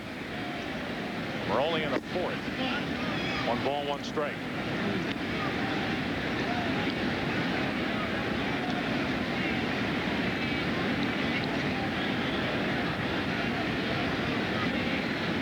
One ball, 1 strike. Alfonso grounds to short. High hop for Polanco. His throw across is just in time as Polanco fell asleep on that ground ball to short. 2, 3, and 4 hitters coming up for the Cardinals, including McGuire, who are up by 4.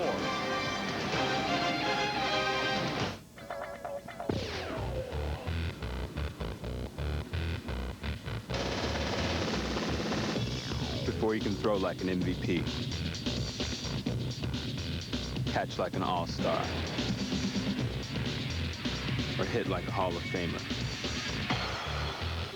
you'll have to work like a Gabe Kapler.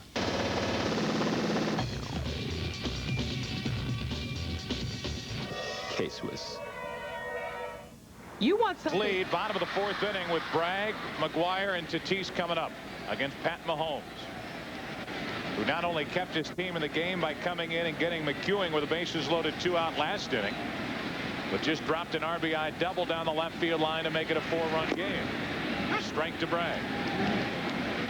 Joe, you look at the rivalry of these two teams. A lot has changed since the middle 80s. Mets coming here the series before last, as you take a look at Big Mac, who's on deck. In 1985, the biggest ratings for New York television before then and since then were those 3 games that the Mets played here at Busch Stadium. And then the next year, 1986, the Mets world champions. The Cardinals win the pennant in 1987. The famous home run by Terry Pendleton against Roger McDowell. Mets fans, Cardinal fans certainly remember that on September 11th, 1987. 2 balls and a strike on Bragg. I mean, a tough rivalry, though, when Whitey Herzog and Davey Johnson went head-to-head with those teams. I think it's fair to say, and it's accurate, that for a very brief time, the Mets-Cardinals was a hotter rivalry here in St. Louis than the Cardinals-Cubs. I agree with that. I agree with that. Which is hard to believe, but I think for that 3-year period there, 85, 86, 87, that was the case. 2 balls, 2 strikes on Darren Bragg, leading off and taking ball 3. Pretty good pitch. Whitey Herzog, the manager of the Cardinals. Remember the investigation of the Howard Johnson bat after he had a 3-run home run against Todd Worrell in 1986. Somebody still has an x-ray of that bat floating around the ballpark. Bragg checked his swing on ball 4 up. A leadoff walk to start the bottom of the 4th inning. That's bad news with McGuire coming up.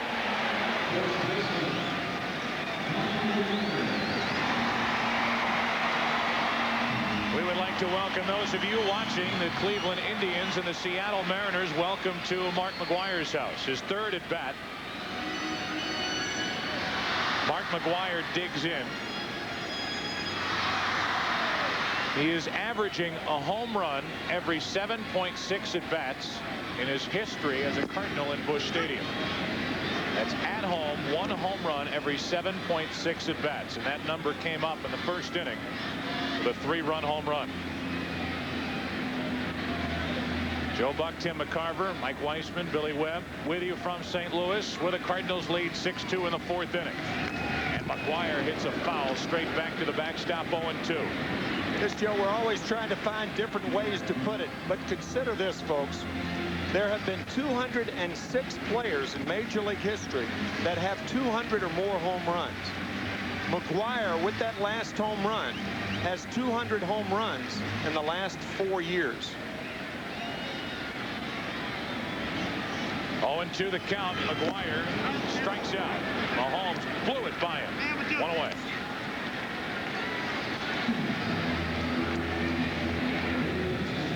One on, 1 out. McGuire walks back in. He was just challenged by Pat Mahomes. And the batter will be Fernando Tatis. That's the next to the highest rung in the ladder on McGuire, right around the shoulders, that good high riding fastball. That's where pitchers try to pitch him to tie him up. Bragg gets back, doesn't run much. He has 1 stolen base, 1 for 1 in 1999, his first year in the National League. Mahomes started in the other league, pitching with the Twins. Turnabout is fair play. Let's take you to Cleveland now. Chip Carey and Jeff Torborg standing by for a Griffey at bat. Here's Ken Griffey Jr.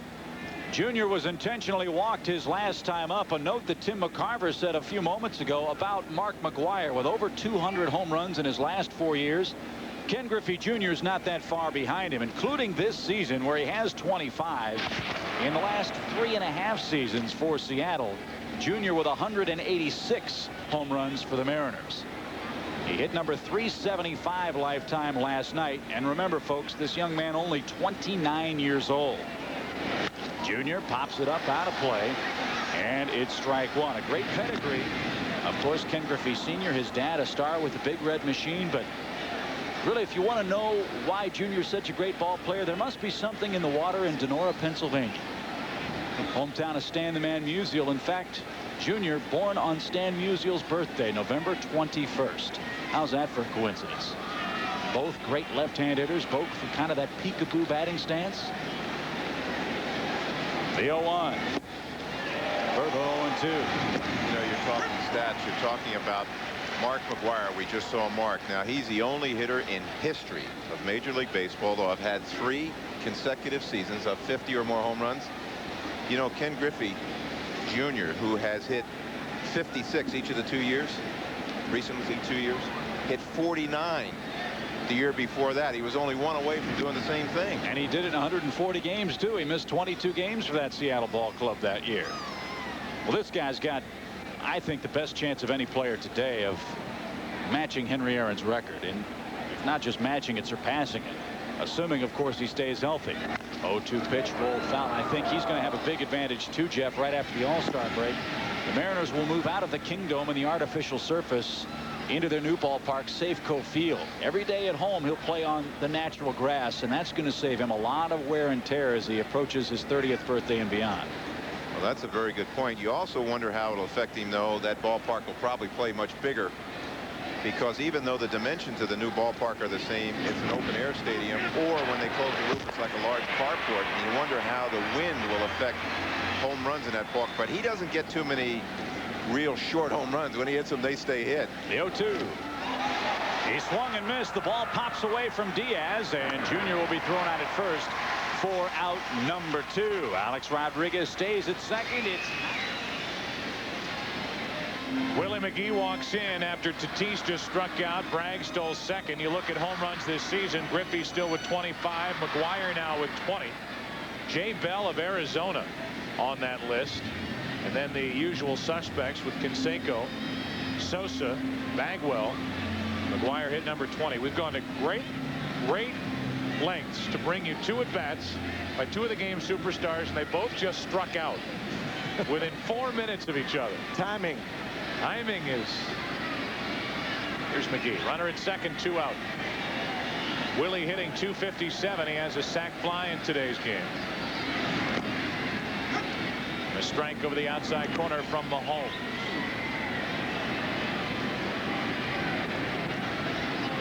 We're only in the 4th inning. We are at 2-hour mark in this game.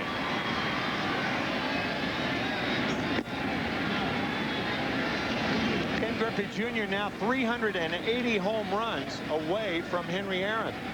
So if he averages 38 for the next 10 years, he'll catch Aaron. And Henry Aaron says that Ken Griffey Jr. has the best chance of reaching that total of 755. He took ball 2, 2-1. I liked your line. Somebody asked you if you thought that record would ever be broken. You said, well, who are we to answer that when Henry Aaron himself says that Ken Griffey Jr. has the chance to do it? Right. Mark McGwire doesn't believe he will come anywhere close. Runner at second, 2 out. McGee took it down and in 3-1. We were sitting one day in the clubhouse. The media guide was open, and we're looking at historical numbers in the game, and he was looking at the year-by-year totals of Henry Aaron, and McGwire was just reading them with his mouth open. He was very aware of the totals of Aaron year by year, and then shook his head. The overall total as McGee fouls it back 3-2. Yeah, the home run champion of all time never had a 50 home run season. Never. And McGwire with 50 this year would have 4 consecutive.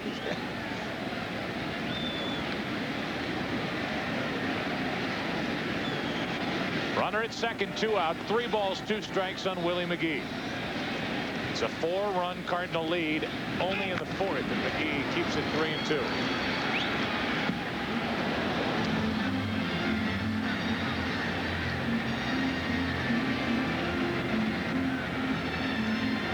You can't see as many 3-2 counts as we've seen in almost 4 innings.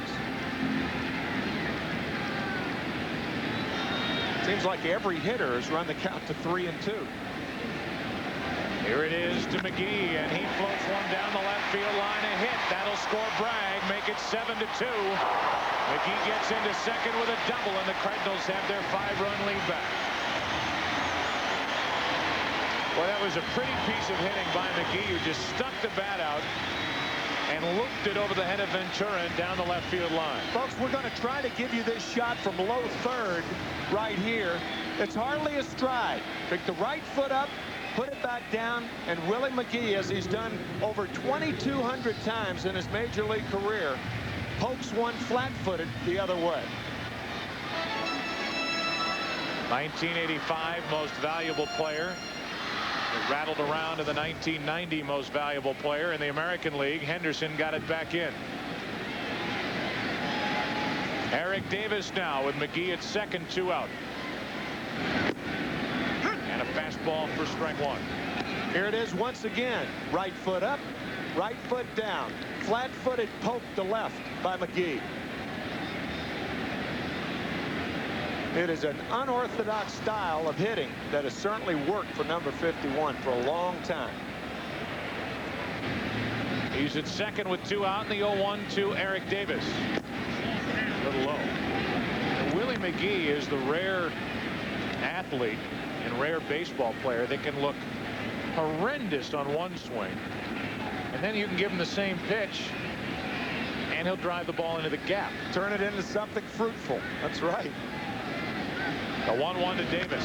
Foul back here, strike 2. You would never, ever teach a young man to hit like Willie McGee does. But it does not matter how you hit. It's if you hit. 4-time All-Star. MVP, as Joe said, in 85. 2 batting titles, 85 and 90. And 1990, remember, that was the year he went to Oakland and helped the Oakland Athletics win a division. Tony La Russa, the manager. Man at the plate was playing for the Reds, Eric Davis. Pitch is up and away. 2 balls, 2 strikes to Eric Davis. And Eric Davis was the one injured in that series with the Oakland A's, a series that the Reds swept in 1990. And a lot of old players in today's game. 2-2 pitches low, full count. Got Henderson at left. He got McGee at second. Got Eric Davis at the plate. And another full count on the Fox box. 3 balls, 2 strikes. 7-2 St. Louis, 4th inning.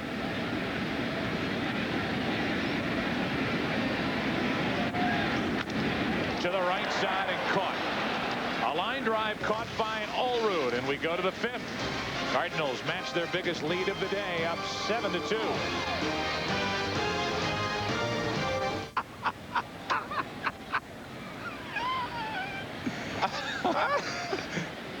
I got rid of that thing a long time ago, Dad. Oh my, thank you. Thank you very much. Little surprise on Father's Day Eve. See, this is not the Rolex? This is not the one. Not? I was a little late on a house payment, okay? What do you want? Allrood leads it off and takes the strike. And you had to pedal a Rolex, huh? Yeah, well, you know. Hey. Thank you, Mike Weissman, our producer. 0-1 the count. Allrood takes a strike. It's 0-2. Done in typical Jack Buck humor. That's right. That's right. Your former partner. Legendary. Your partner at CBS. Yep, and my man. Check swing on a pitch up. Couldn't be more proud of a father. He is an inspiration, more away from a broadcast booth, just in how he treats people and the kind of human being that he is. He is the best. 1-2 the count on Allrood. And we get a chance to work day after day after day here together in St. Louis for all the home games, and these are the years that I know I'll look back on and cherish someday if I'm fortunate enough to be around in this business for a long time. 2 balls, 2 strikes from Oliver to the leadoff hitter Allrood here in the 5th inning. Jack Buck has been captivating fans in the Midwest since 1954. Wow. Down down and into Allroot, 3-2. Hey, what do you know? A 3-2 count. Hey, how unusual. That is so odd. Mike Piazza waits on deck. 7-2, the Cardinals lead. And Allroot rockets one down into the right field corner. That's a double. Maybe. Well played by Eric Davis. And with the speed of Allroot and down by 5, no need to try and push it, but that was well played and a big hop. That ball was hit so hard it kicked off the wall and right back to Eric Davis. This is a laser shot down the right field line. Allroot is not a fast runner. Everybody knows that. Played very well by Eric Davis. When you're trailing by crooked letters, crooked numbers in the middle innings, you can't afford to take a chance. Now Piazza golfs one into left center field at the wall. Goodbye. Mike Piazza, number 15. A 22-game hitting streak alive and well. And all of a sudden it's a 7-4 Cardinal lead. Took it off the top of the plate, and Piazza goes deep for the second consecutive game.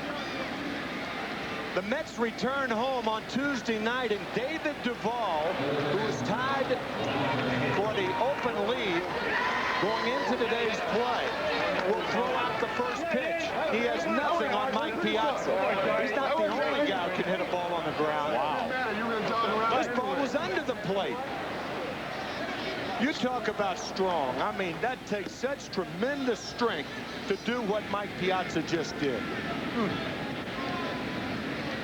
So a rocket off the bat of Allroot, content to keep it to a single, and why not with Piazza and his power coming up next, and both got to trot around the bases to make it a 3-run game. Robin Ventura 0 for 1 with a walk.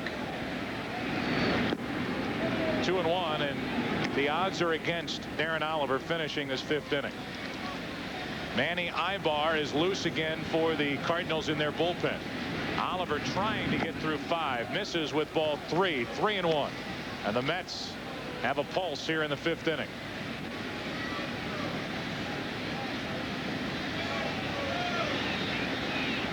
Three balls and a strike. Ventura grounds a base hit through the right side. And I would be awfully surprised to see Oliver face Agbayani, who's coming up next.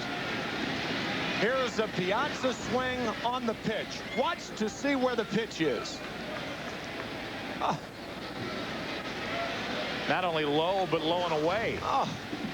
Yeah, down and in. You can imagine, as a matter of fact, the ball he hit last night was down and in. Tony La Russa out to the mound to talk to Darren Oliver. The way he's talking to him, looks like he's going to leave him in there. And to be honest, this surprises me. But Tony La Russa doesn't want to go to his bullpen here in the 5th inning if he can avoid it. But after this swing by Piazza, it's all of a sudden a 3-run game. Oh. Well, we'll see if the confidence on the part of Tony La Russa and Darren Oliver pays off. Agbayani, strike 1. Benny has walked, stolen a base, and grounded out with the bases loaded, 2 out back in the 3rd. A single, a blast, a single, nobody out. 7-4 St. Louis 5th inning. 1 ball, 1 strike. Tony La Russa has been criticized by Cardinal fans for leaving his starters in too long. What's he going to do?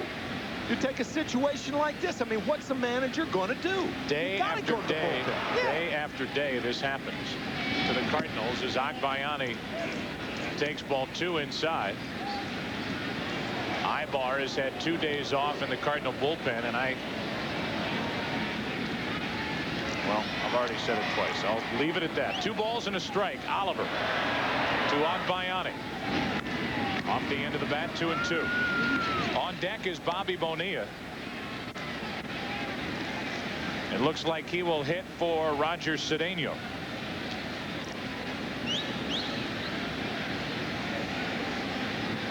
What would that be all about? That would be tough to understand.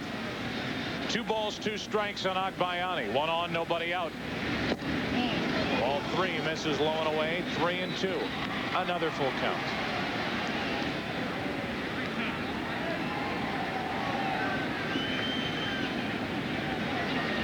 Roger Cedeno there. He does not appear to be hurt, but he could be.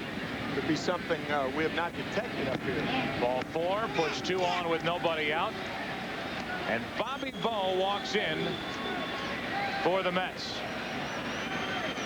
So Tony La Russa is showing confidence in Darren Oliver, and Darren Oliver didn't do anything to help take some heat off his manager, who sticks with his starter trying to get an out here in the 5th inning. And with Bonilla being introduced as the pinch hitter, they might leave Oliver in there. Absolutely. Only to make Bonilla bat right-handed. No, they're going to bring Ibar in now. Bonilla, much better right-handed hitter than left-handed hitter. Well, this an interesting inning. Tony La Russa stuck with Oliver, and Oliver is gone in the 5th. Excellent low ball hitter from the left side. That's his power pitch. Runners on at 1st and 2nd with nobody out. 2 balls, 2 strikes from Manny Ibar. Just inside, and it's another full count. Doesn't matter who the pitcher is. It's 3-2 all day.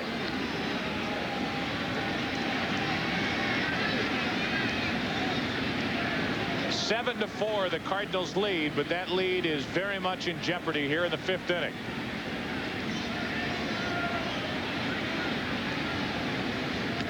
Bonilla on 3-2. Ibar looks Ventura back to 2nd.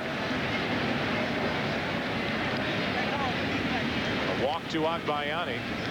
It's the end of the day for Darren Oliver, who could only go 4+ innings.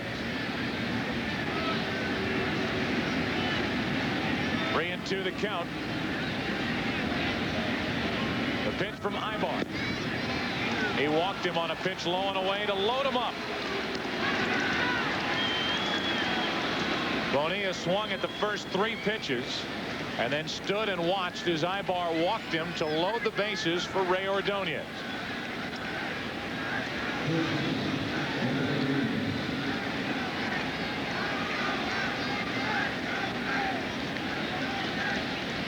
Ordonez at the plate. Tying runs are on. Bases loaded. Nobody out.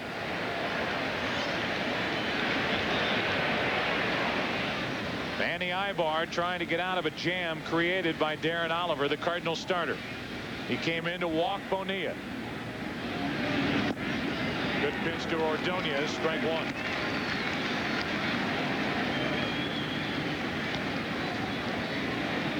Looking down in the Mets dugout, Matt Franco with a bat. Should Ordonez make an out, I would imagine Franco would be the pinch hitter.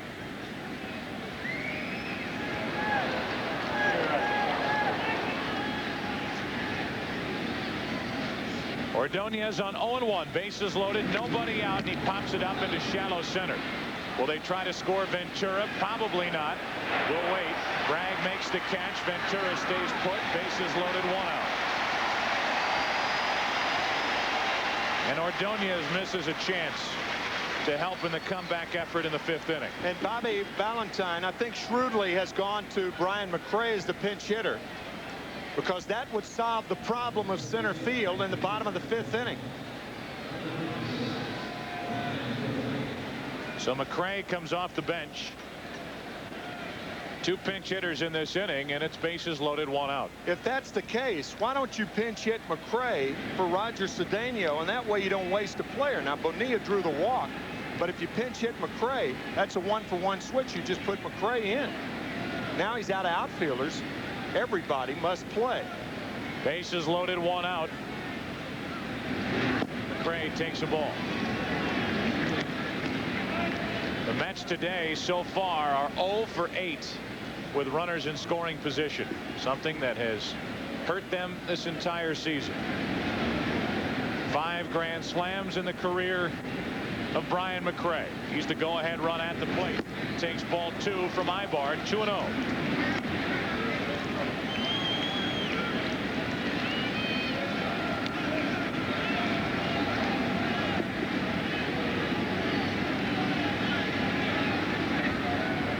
in scoring position. The Mets came in at 247 as a team. That's 14th in the National League. 2 from the bottom as McRae grounds it foul outside first. 2-1.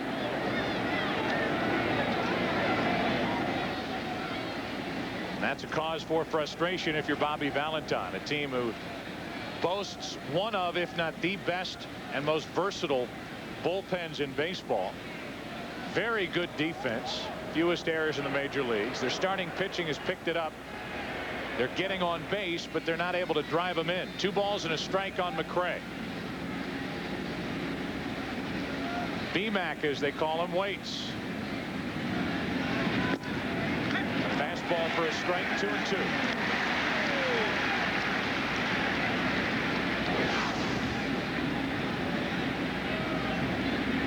Ibar gets the high strike between the letters and the waist. You don't see that call too often nowadays. Now 2-2.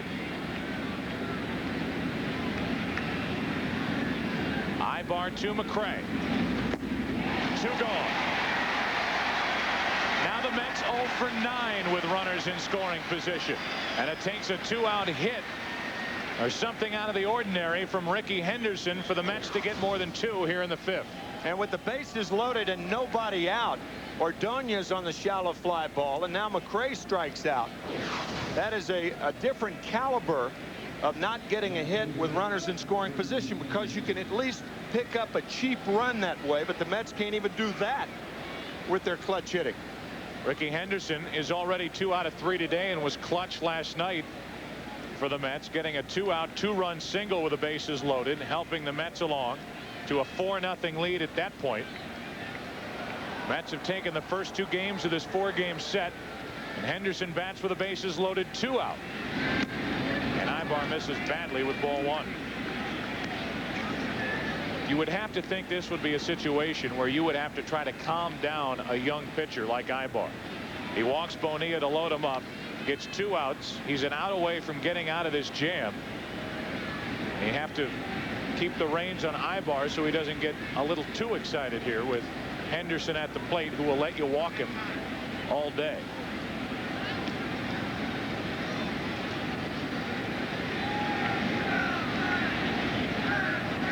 Two runs home in the inning, and the Mets loaded the bases with nobody out. But Ordonez flying to shallow center, and McRae, pinch hitting, struck out. And it's 2-0 on Henderson.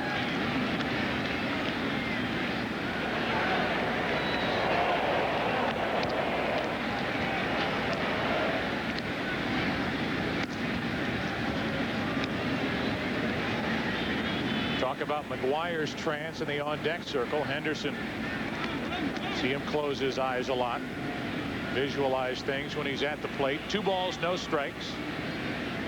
Sacks jam, 2 out. That caught the outside corner on an iffy pitch from Ibar. 2-1.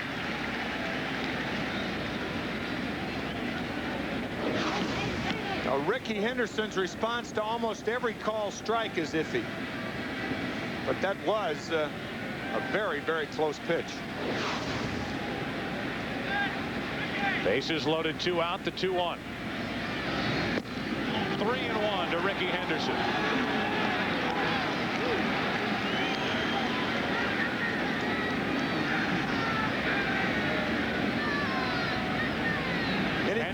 Anything middle of the plate in, Ricky Henderson's looking to jack one. Already has 1 home run in this game. Number 3 on the all-time walk list. This is the year of the Grand Slam in the major leagues. Henderson with the bases loaded, 2 out. The count in his favor, 3-1. Popped up to the right side, foul territory. McGuire back to give it a look, but it's out of play in the count. Tim, go ahead, tell me. Surprise me. The count now, 3 balls, 2 strikes. Huh. And a new baseball for Manny Ibar. It's kind of a break for the Mets because you don't have speed on at first base. Bobby Bonilla nursing that bad knee. So on a short double long single with Bonilla running or limping around the bases, A chance perhaps to score if Henderson can find a gap somewhere. He's the tying run. Bonilla is at first with 2 out. Agbayani at second, Ventura at third. 3 balls, 2 strikes. They will go on this 3-2 from Ibar. Up the middle of base hit. Henderson delivers again. 2-run score. Bonilla over to third. He's safe, and it's a 1-run game.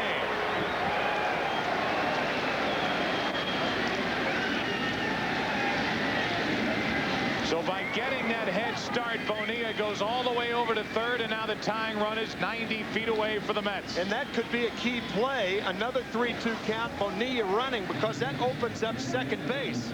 Henderson, with this base hit, he now has 3 RBIs on the afternoon. And representing the go-ahead run, you can bet he's thinking about stealing second base. That's why this play by Bonilla was such an important play for the Mets. More accurate throw might have had him. Perhaps. It was wide, and now it's first and third, 2 out for Alfonso. Edgardo fouls one back at us. Here's Bobby Valentine's reaction to that hit.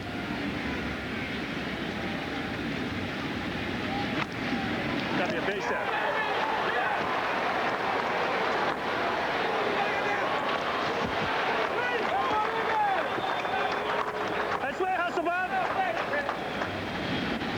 Yelling out to Bobby Bonilla, appreciating the hustle of the veteran outfielder. Now the 0-1. Does Henderson try to run? Alfonso steps out.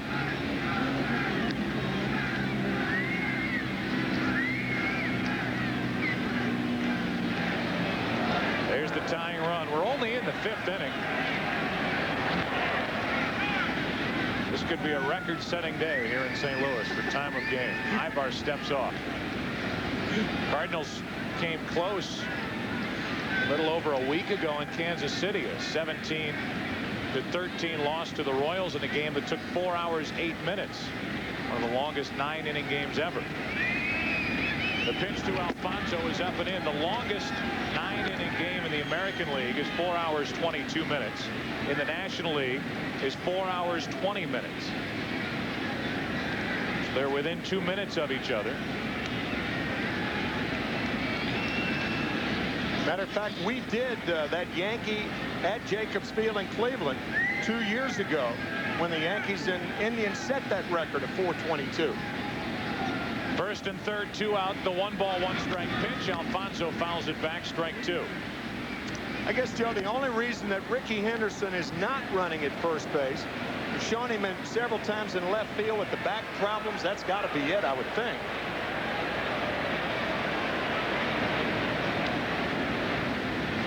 Alfonso, an excellent 2-strike hitter, often goes the other way with 2 strikes. Big hole on the right side of the infield with McGuire holding against Henderson. 1 ball, 2 strikes on Alfonso. First and third. Oh, they almost got him, didn't they? Yes. The step to third, look to first move. Bonilla comes to the plate. He is out at the plate.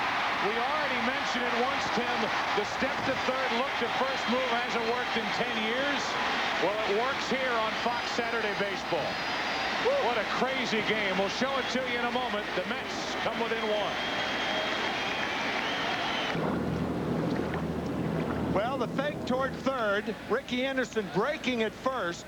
Ibar threw it behind Henderson, who starts meandering towards second base. Joe McEwing, the second baseman, saw Bonilla break, but it looked like Bonilla's foot was in there. That does not look like a good call by Charlie Williams. Watch the left foot. Why, he's safe. Easy. Not even close. Instead, it's ruled caught stealing. 1-3-4-2. And instead of a tie game with the inning continuing on a missed call at the plate, the Mets still trail by 1.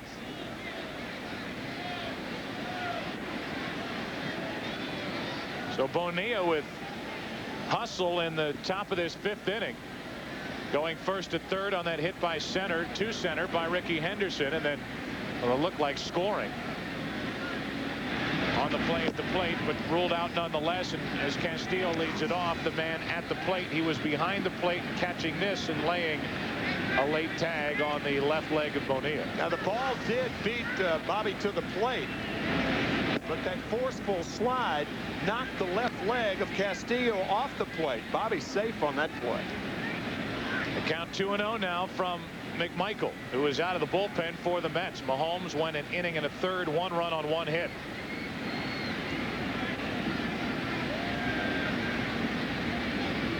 And the 2-0 pitch to Castillo is high, 3-0. Here's a guy hitting .216.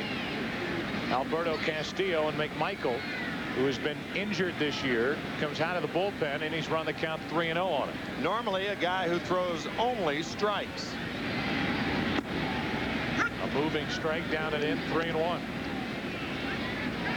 There's a chance that with a strike here we'll have another 3-2 count. The thought of that is exciting. 3 balls and a strike on Castillo. Leading off the 5th inning for the Cardinals. And a ground ball base hit through the left side. Alberto Castillo against his former team is 2 out of 3. Let's take a look at today's General Motors game summary.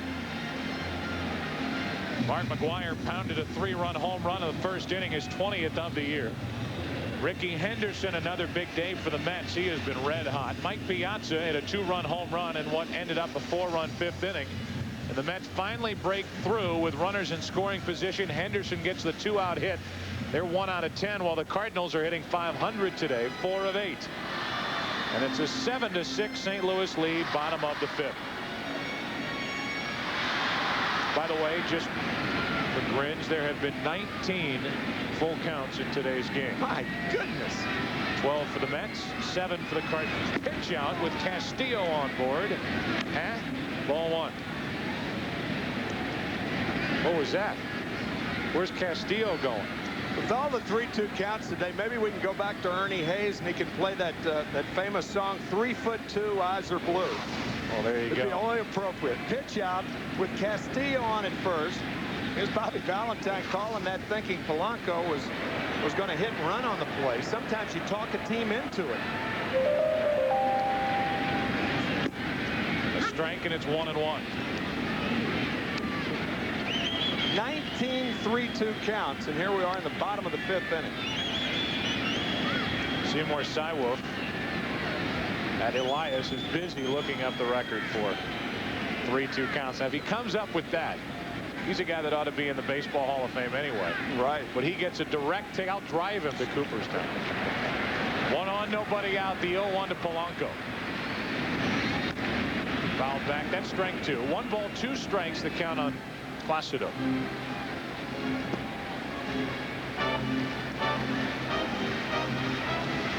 McMichael is the 3rd pitcher of the day for the Mets. What would Vin Scully say? Settle in. We're just getting started.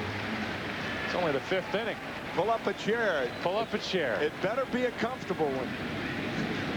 A ball and 2 strikes on Polanco. 2. And McMichael's been all over the place with his control.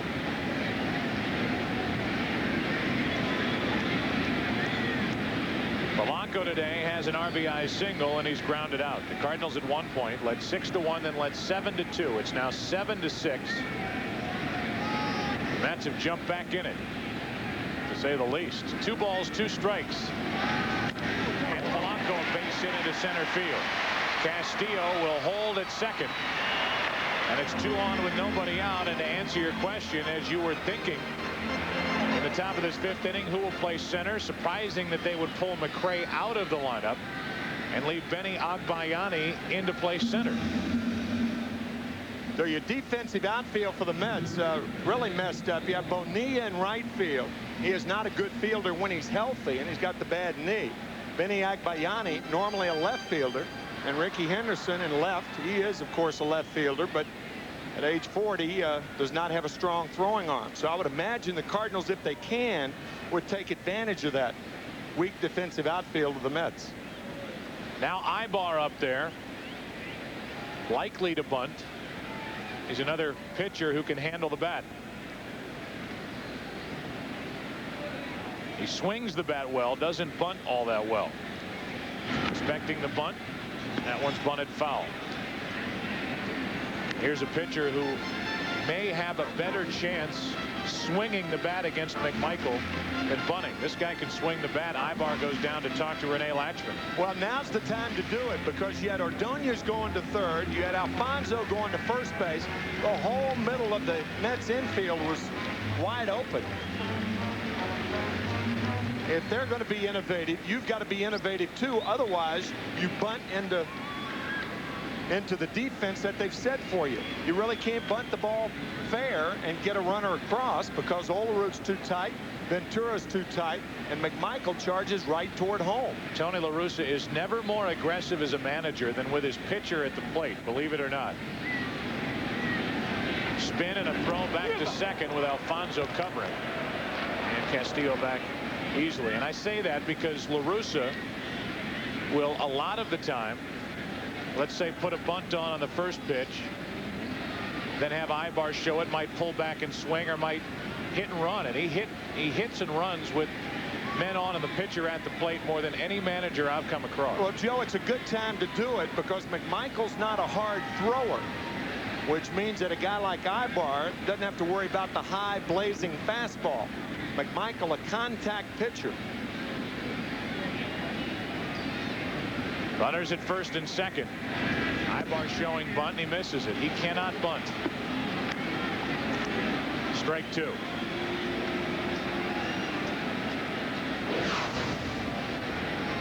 Bat in foul territory. Waving at it futilely. So now McMichael has Ibar set up at 0-2. Do they keep the bunt on, or do they let Ibar swing away? Top of the order will follow Ibar, meaning McEwen.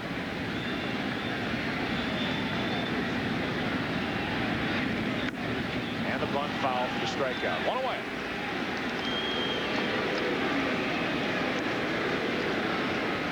And it's 2 on with 1 out as Ibar strikes out.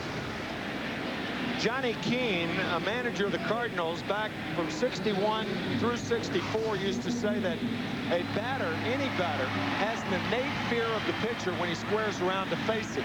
I think Manny Ibar proved Johnny Keane, long deceased, right with that futile attempt. That was not a good effort by Ibar. Looked like it was the first time he'd ever attempted to bunt. 2 on, 1 out for Joe McEwen. See a guy who knows he can hit. He gets the bunt sign and he becomes disinterested. Yeah. 2 on, 1 out. McEwen hitting .318. Takes a strike from McMichael. McEwen has tripled and scored.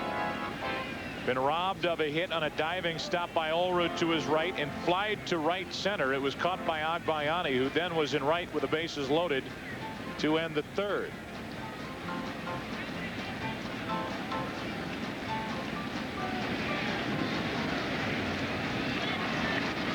Two on, 1 out.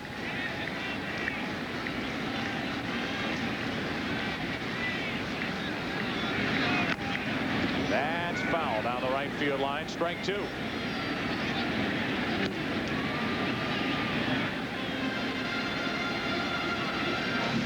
An early start after a night game. Temperature not overwhelming as it can be in St. Louis in the middle of June. But this has been a long day, and you can look out now and see these players dragging.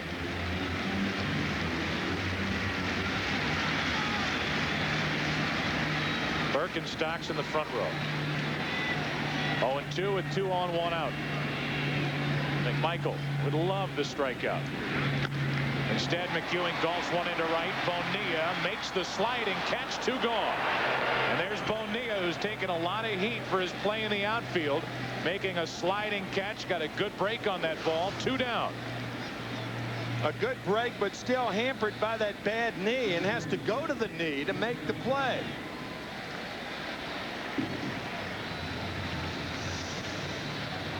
Well done. And now 2 on, 2 out for Darren Bragg. Bragg has had a perfect day at the plate. A walk, a run scored, a triple, a run scored, a walk, a stolen base, and a run scored.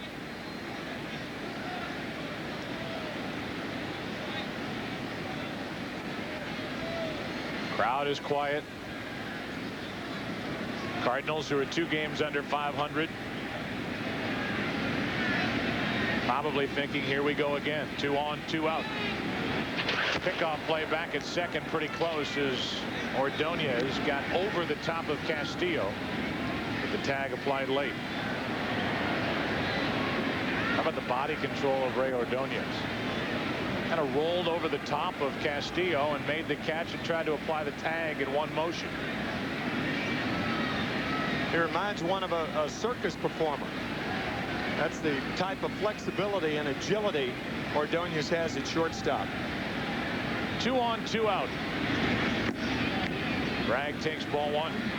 There is major incentive for McMichael to end the bottom of the 5th inning right here, and that incentive is in the on-deck circle. You know he wants no part of him.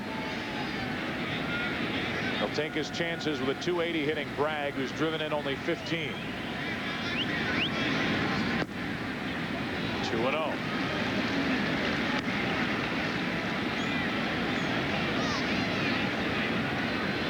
That'll cause Bobby Valentine to sit down. You know, he's thinking along the same lines. The Mets have just clawed and fought their way back to make it a 1-run game, and now McMichael, after allowing the first 2 to reach, has retired the next 2, but he's 2-0 on Bragg. Over the top, out in front, 2-1. That's what McMichael can do. He can throw that 2-0 changeup, or 2-1, 1-0, in fastball counts, as he does here to Darren Bragg. Ball's out of the strike zone. Good pitch by McMichael.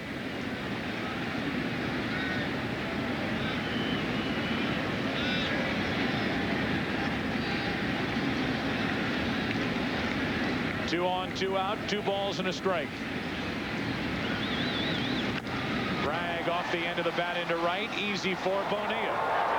And now the Cardinals miss a scoring opportunity. The difference in the game to this point, well, there are a lot of differences, but the latest one, Bobby Bonilla called out at the plate, clearly safe, and because of that call, the Cardinals still lead by 1 through 5.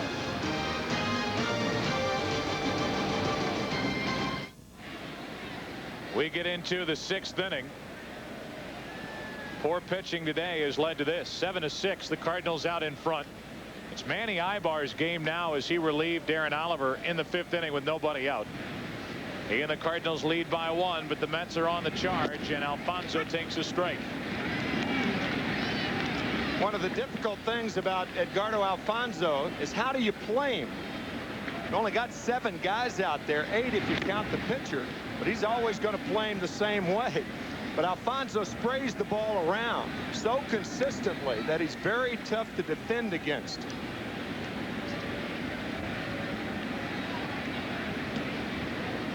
Oh, and 2 the count. Alfonso first up here in the 6th inning for the Mets, who trail by just a run. Whoa. 1 and 2, outfield hits by direction to back up your point. Alfonso has improved in the power department this year, but hits almost as many balls to right field as he does to left field. The 1-2 to Alfonso is pop foul. That'll get back and out of play. Still 1 and 2. Got to look there at Castillo firing the ball back to Ibar as his way of trying to pump him up for this 1-2 pitch to Alfonso. Heart of the order for the Mets: Alfonso, Olrud, Piazza. Ventura cleans up in this inning if somebody gets on.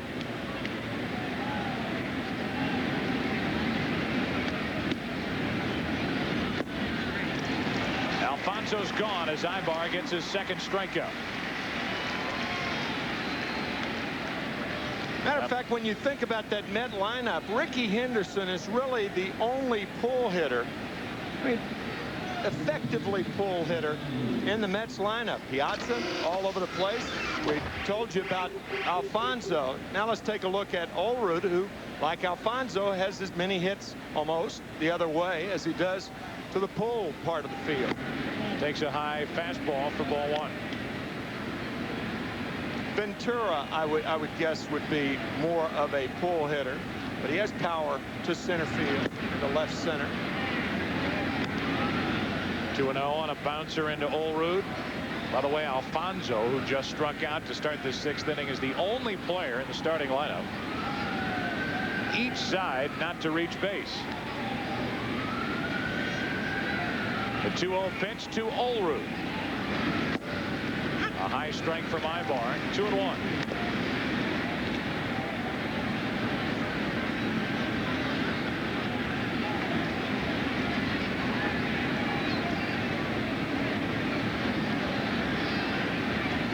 On 2-1, a rocket foul down into the right field corner. 2-2. Foul by a matter of a foot or two. Olerud, one of the smartest hitters around, because the count was in his favor here. He opened up, tried to hit a ball down the right field line. And now you'll see him protect the outside part of the plate more. He's more inclined to go the other way with 2 strikes. Now a full count, the 20th of the day.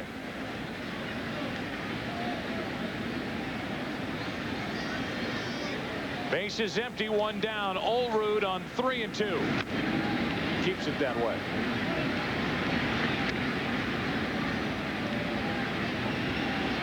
A long day at the office for these guys on a Saturday afternoon.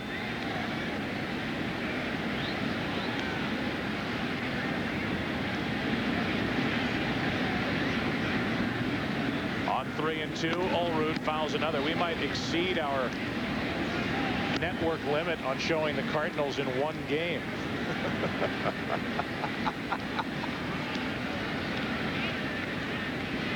You can only show them like 6 or 7 times. I think we're up to 5 by now the way this game has progressed. 3 balls, 2 strikes, 1 out, nobody on. Rip foul. And Ibar has been forced to work to get Olerud. Olerud is a tough out.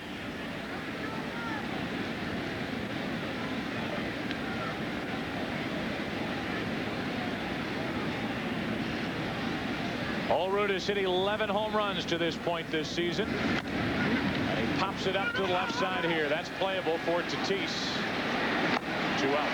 That'll bring in Mike Piazza, and that brings in Mickey Brantley, the new hitting instructor for the Mets, and his thoughts on the swing of their big catcher. Mikey's really a power hitter. Sets on his legs, lets the ball travel, and can drive the ball to all parts of the field. You know, okay, you work on a lot of opposite way. Mikey does that, and he's not afraid because obviously you get the ball in the part of the ballpark. So that then breeds confidence. They throw him away, he goes away. They throw him in, he goes in. Now, he's got great eye-hand coordination and a lot of strength. What more do you need to know about Piazza, who grounds to short? Polanco backs up, can get away with it with Piazza running, and the Mets go in order. Ladies and gentlemen, the Mets have gone in order. The Mets go in order. Here in the 6th inning, the Mets have gone in order. Fox Saturday Baseball is brought to you by GMC Yukon Denali. Do one thing. Do it well.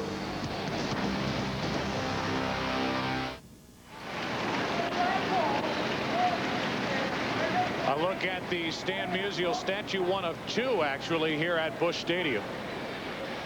One of the greatest hitters ever to play the game of baseball. Another former pitcher who became a hitter. Was a teammate of yours, Tim, and later general manager for a brief while you wore the Cardinal uniform. Stan the Man, named Stan the Man in Ebbets Field. Lifetime record in Ebbets Field, a .359 batting average, 38 home runs, 143 runs scored, and 128 RBIs. Since it was Ebbets Field, maybe it was more Stan the Man. Here's that man again. That's what the Ebbets Field faithful would keep saying. That's where he got the nickname. But the man in St. Louis right now is a right-handed batter. And he stands at the plate 1 out of 3 this afternoon. He homered in the 1st inning, has 20 on the year, and McMichael greets him with ball 1.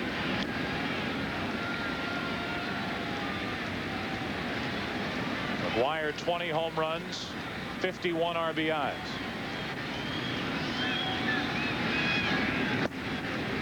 One ball, 1 strike from McMichael. In his career, Mark McGuire, as a bettor, home run per at-bat ratio than Babe Ruth. Pops this one up off to the right side. It's a foul ball. It will get into the seats. This might stand for a while. Record number 70 hit last year against the Expos. That drive into left field was his second of the day. And in the final weekend of the season, when Sammy Sosa, who would end up with 66, passed him briefly, McGwire against the Expos went from 66 to 70, which is obviously the all-time single-season home run mark. What a way to end. That was his final at-bat of 1998. How fitting. 1-2 the count. 2-2. Naturally, the second baseman on the left side of second base. And they're the enormous numbers for McGwire. Keeps going on and on and on. 3-2 from McMichael.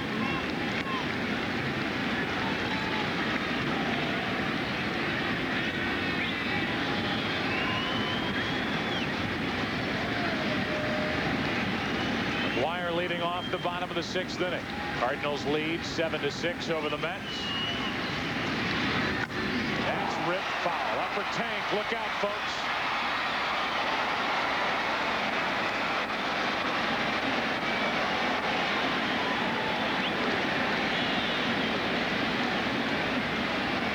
Tie a rope on that ball.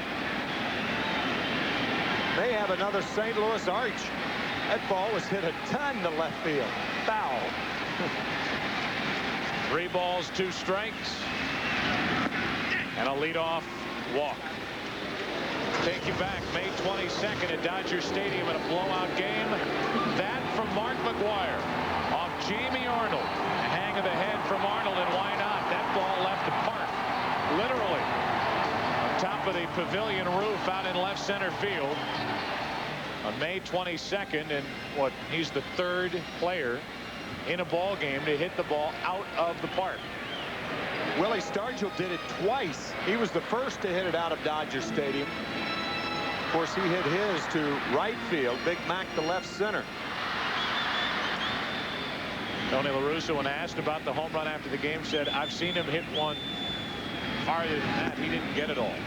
To which McGwire kind of shrugged his shoulders and laughed a little bit, like, what more do you want? Tony La Russa said that is not as far as he can hit one. He contends McGwire could hit one off that enormous scoreboard up on stilts out at Dodger Stadium. The 0-1 pitch. Tatis out in front again, 0-2. A couple of good changeups from McMichael. You mentioned that Edgardo Alfonso is the only player in the starting lineup today for either side that hasn't reached base. Tatis threw a 3rd inning walk in his 2nd at bat.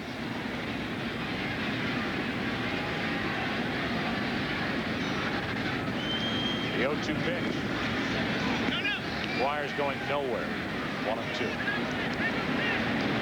In fact, to have Olerud even anywhere near the bag with McGwire on is silly, because he's not going to run. Might as well play behind him. He's not going to run. Tatis is not going to bunt the ball. Well, now they're 2 strikes anyway. But if he pokes one down the first baseline into the position, a ball that Olerud could normally get, you're right. I mean, why hold him on? The 1-2. Oh, over the inside corner, according to Charlie Williams. The crowd groans about it. Good pitch from McMichael. 1 on, 1 out. A walk and a strikeout. 2nd strikeout picked up by McMichael since entering last inning. This ball may have been inside, but Tatis thought it was farther inside than perhaps it was, because he was looking for something out over the plate. So his body language made it look more inside than it really was.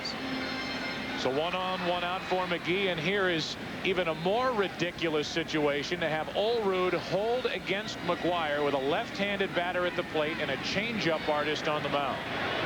You talk about being out of position. That's just doing it because the book says you do it. That's silly. Strike 1 on McGee. Unless Allrood is asking McGuire maybe to sign some autographs. They're moving him right now. And even when Allrood is moved off the bag, technically the crossed arms mean play behind the runner. Allrood doesn't like to do that. The runner's in the way. So what he did was move off the line. So Bobby Valentine heard you. But it is. I mean, it's ludicrous. But there was one pitch, the pitch that Willie McGee fouled off, that Allrood was holding him on. That could have been the pitch drilled into right field. Bobby Valentine has a way of hearing things coming from the broadcast booth. We only give him a mic. I don't think we give him an earpiece, but I'll check into that. 0-2 the count. 1 on, 1 out. 1-2.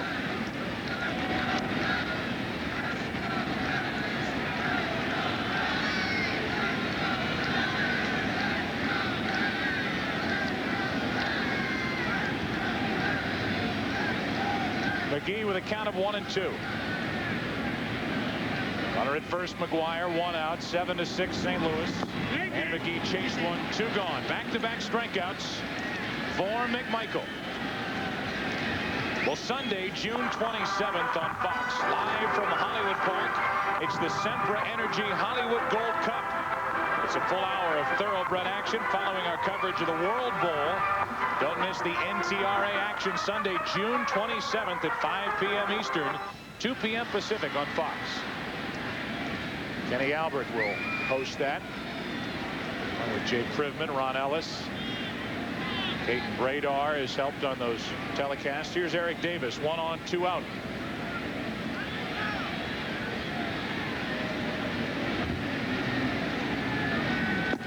Davis takes a strike. And Michael doing his best to get around a leadoff walk. He struck out Tatis looking, got McGee on a check swing, a bouncer in there, and he's 0-1 on Davis.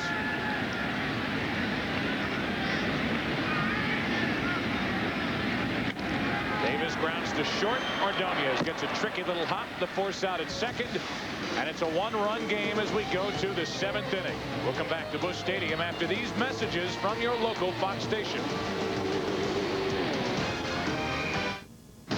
You're watching Fox Saturday Baseball Game of the Week. You're watching Fox 50. We're ready for the 7th inning.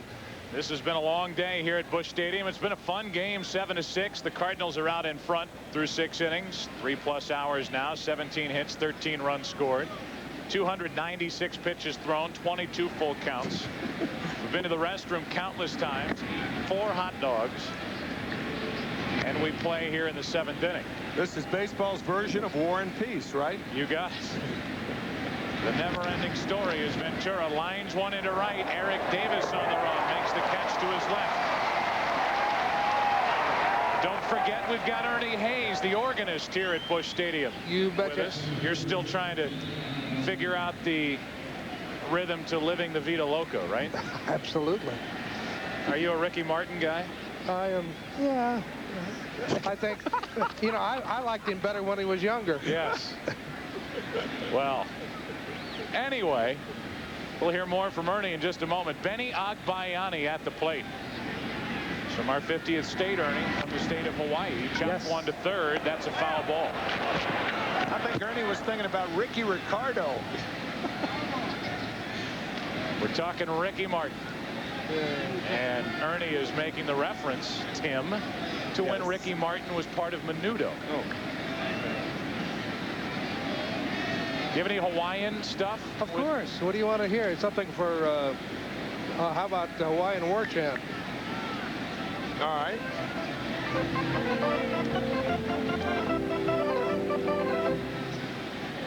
You just made that up, didn't you? Oh. 1 out, nobody on, and Agbayani, well, you really inspired him. How about that swing? 0-2. Yeah. Now, what was that? The war chant? Hawaiian War Chant. I'll take your word for that. 1 out, nobody on. It was popular in the 30s. Okay. The 0-2 pitch from Ibar. To third. This one's fair, and Tatis guides it across the infield. 2 out. Manny Ibar has restored order to this game. 2 out, nobody on, with Bobby Bonilla walking in for his second at bat. Now, Ernie, you got your start piano bars, right? That's well, I've been sitting at a keyboard since February of 1942 when I took my first piano lesson. Majored in music in college. I did piano bars to support my habit of higher education. It's tough to make money in a piano bar when you're playing dun dun dun dun dun dun. However, people liked it, so what can I tell you? I got you. 2 out, nobody on, and Bonilla takes a strike from Ibar. Ernie Hayes is going to take us to break at the end of this top of the 7th inning. We're almost there. Strike 2 as Bonilla tries to extend it. 2 out, nobody on. You getting ready, Ernie? Because you're going to star here for us. Ernie's asleep. Ernie? Oh, there he is. I'm right here. You're going to take us to break now. Okay, what would you like? Surprised me. Okay. The 0-2 pitch. Bonilla took it up and in, 1-2. What's the name of your album, Ernie? Organ for All Seasons. You got it. Organ for All Seasons, Tim. That's the name of my album. Here's a pop-up. Left side. Ernie Hayes, take us to break.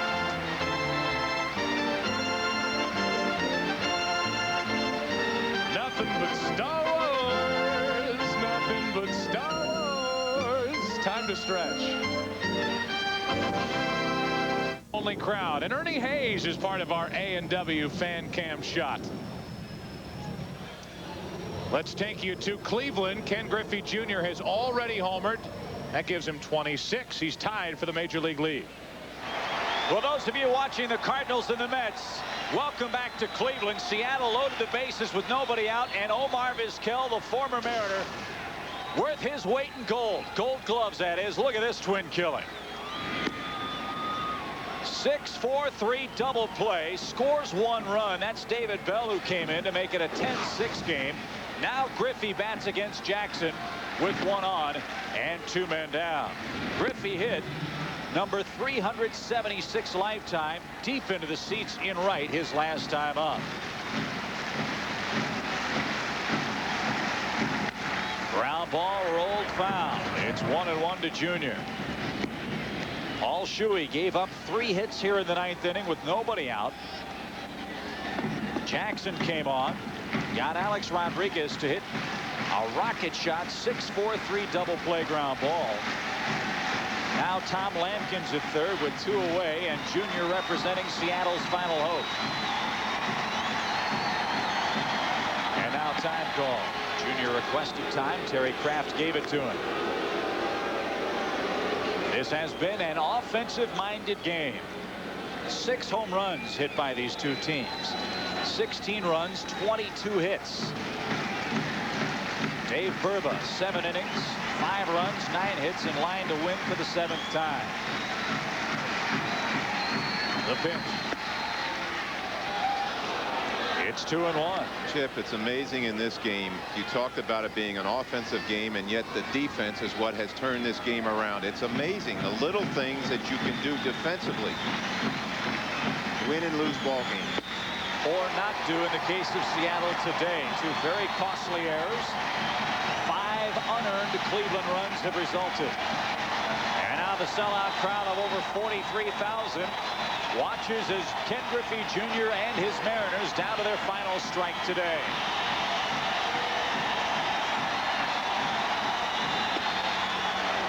It's full count. Oh, to be a major league closer, you have to be long on guts and short on memory.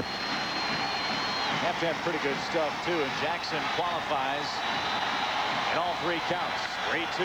Look out, folks. A bullet into the seats. Is everybody okay? You're talking about the closer. How about the manager's stomach? Both these managers watching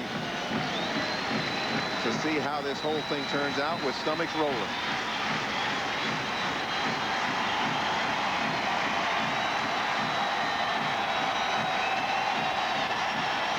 A 10-6 Cleveland game. The pitch. Strike him out, and the ball game's over.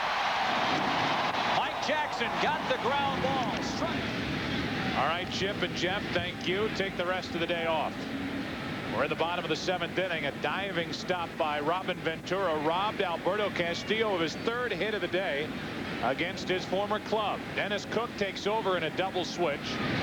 Polanco fouls it back, strike 2, and just to get you caught up, as Polanco is set up at 0-2. Cook came in a double switch, and as he faced Castillo, look at this play to the right of Robin Ventura. Met infielders feel if their pitchers can get the ground balls, for the most part, they'll catch them before they reach the outfield. 0-2 on Polanco, 1 out, nobody on. And Placido pops it up. 3rd base side, long run. Who's going to get there? Ventura's got the best chance, but it's out of play. Hit the wire that holds the screen behind home plate. Otherwise, that ball's playable. Piazza going over against the stands. The ball hitting the wire and actually comes back in the playing field. And Mike goes from trying to catch it to ducking so it won't hit him. Wow, look out. So the count's still 0-2 on Polanco. Double switch when Cook came in. Matt Franco is now in the game in right field, batting 9th, due up 2nd in the 8th inning. And the pitcher is batting in the number 7 spot where Bonilla was, and prior to Bobby, Roger Cedeno, who left with a bruised right knee. The 0-2 to Polanco. 1 out, nobody on. 2 gone as Cook strikes out Polanco. 2 away in the 7th. What a job Dennis Cook did here 2 nights ago. As you watch the strikeout of Polanco, a fastball up and away. Cook came on to relieve John Franco in what was then a 1-run game with 2 on, nobody out, and Ray Langford up. He ended up striking out Langford. McGee flied out. Marrero popped out. The Mets hung on to win 4-3. That was the key in that ball game, getting Ray Langford without Ray moving the runners up. If he moves the runner to 3rd, that fly ball by Willie McGee ends up scoring the tying run. Here's Ibar with 2 out, nobody on. Now let's compare the bunting effort to the swinging of the bat effort by Manny Ibar. Well, it's got to be better, the swinging part of it. Big swing, 1 ball, 1 strike. Ibar has 1 hit this year and only 9 at bats. He has been coming out of the bullpen. He's made a start.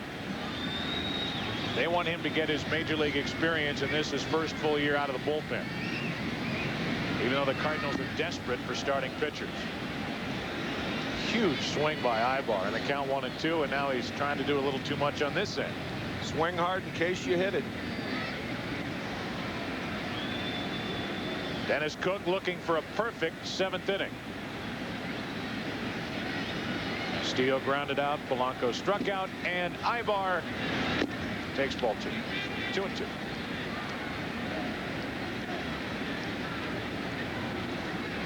It's been a 2-pitcher game to this point for the Cardinals, and it will stay that way at the top of the 8th inning, at least at the start. It's Manny Ibar hits here in the bottom of the 7th, and he'll trot back out there for another inning.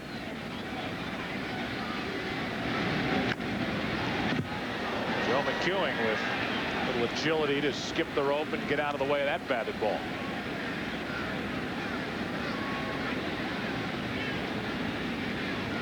Still 2-2 on Ibar.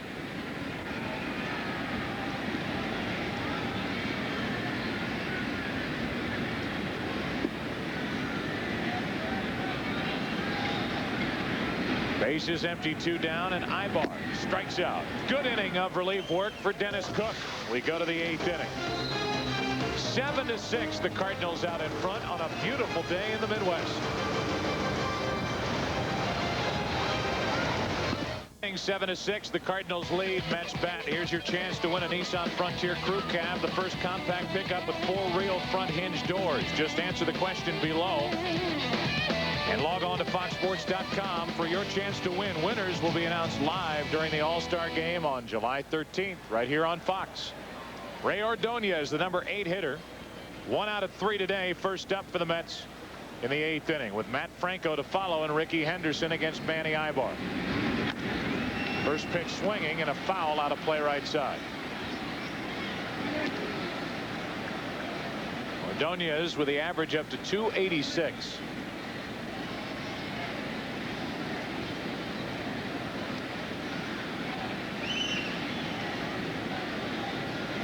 Play Ordonez to hit the other way as Ibar brings it in on 0-1. And he does hit the other way, but on the ground. McEwing right at it. 1 out. That's what Ray Ordonez is doing more of. He's hitting the ball from a line drive down the other way instead of those lazy fly balls the other way. He's really getting on top of that high fastball as he did there. Just happened to hit it right at Joe McEwing. Now Matt Franco with 1 out, nobody on. First at bat of the afternoon for Franco. And the Mets are left with Todd Pratt, their backup catcher, and Louis Lopez, utility player, on their bench. The number 9 spot in the order. Franco takes a fastball high. Matt's looking for a ball to jerk right here to try to tie the ball game up. He will do that. He'll look for a ball, fastball inside part of the plate, middle in. Good swing there. 1 ball, 1 strike to a guy who has hit .417 over his last 21 games. Matt Franco. Pinch hit here last night for Oral Hershiser. Top of the 6th inning and ended up striking out looking with the bases loaded and only 1 out. But Ricky Henderson picked up his teammates with a 2-out single. Borderline pitch. Cardinals got the call. 1-2. There's Ricky Henderson, who has another big day. 3 out of 4 with 3 RBIs and a run scored.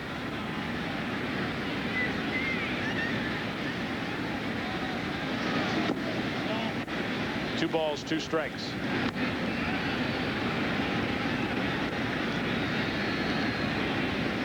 This has been atypical of Tony La Russa to leave 1 pitcher out there.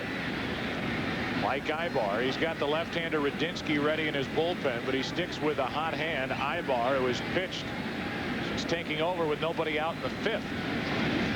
Franco with a weak tap to short. Polanco gets the high hop. 2 up. Well, folks, should the Stanley Cup Finals go to 7 games, then Tuesday, Fox will be live in Dallas for the 7th and deciding game of the Stanley Cup Finals. Don't miss Game 7 if necessary. Tuesday at 8 p.m. Eastern, 5 Pacific, right here on Fox.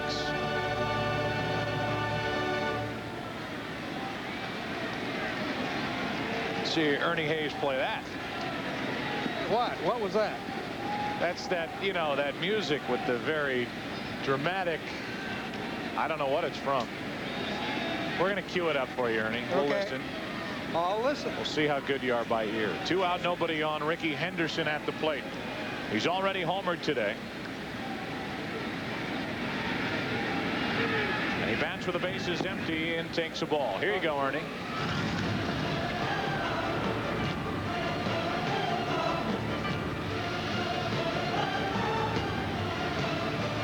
Don't play it now, Ernie. We'll check back with you. 2 out, nobody on. Ricky Henderson with a 1 ball, no strike count. Henderson trying to at least get on base. He represents the tying run. 7-6 St. Louis, 8th inning. And a 2-0 count. Sounded more like the theme song from The Omen. It's from a movie. I think it might be from Frankenstein.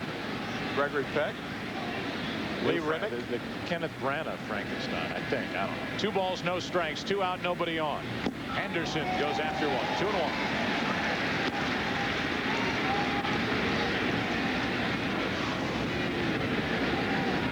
Ricky looking for the fastball, and he got it, but was down out of the strike zone. Danny Ibar trying to finish off 4 strong innings for the Cardinals. 8th inning, 2 out. Henderson into left center field. That's well hit at the track, up against the wall, now up and over for a ground rule double. Ricky Henderson has his 4th hit of the day. And there's the tying run with 2 out here in the 8th inning. Henderson comes through again. Look how far Castillo is sitting outside. Ibar hits the mitt, and Ricky hits the ball. What Ricky a Henderson, remarkable day he's had, Joe. Unbelievable. In the 3rd inning, he homered against Darren Oliver. His 6th home run of the year. In the 5th inning, he drove home 2 with 2 out. And now Edgardo Alfonzo takes a ball up and away with John Olerud on deck. This is quite possibly the last hitter that Ibar will face, with the lefty Radinsky, the specialist in the Cardinal bullpen, and the lefty Olerud next. Ibar with a runner at second, the tying run, 2 out, and Alfonso takes strike 1. In case you're wondering if Radinsky is ready, he's ready when he shows up to the park. He throws 2 pitches in the bullpen before he comes in, and the catcher never gets down behind the plate. They play catch, he throws it twice, and he comes in and pitches. Here comes the 1-1 pitch.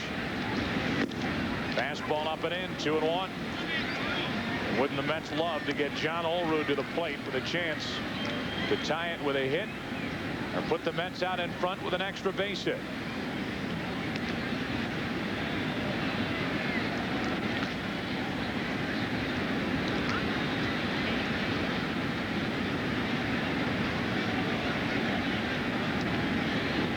Balls and a strike on Edgardo Alfonso. A hit might tie it.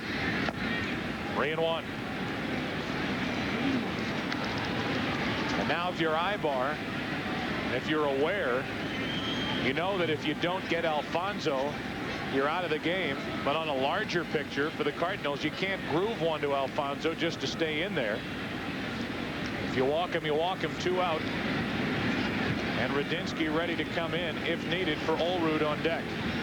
As you said, he's gone after Alfonso anyway. 3 balls and a strike. Edgardo Alfonso trying to tie it with a hit. Ibar already picked off Ricky Henderson. Yeah, but that's a waste of time right there. You divert your attention from the hitter to second base. There's no sense in doing that. None. He got him with a step to third, looked at first move back in that 4-run 5th. Now the 3-1 to Alfonso, blown past him, 3-2.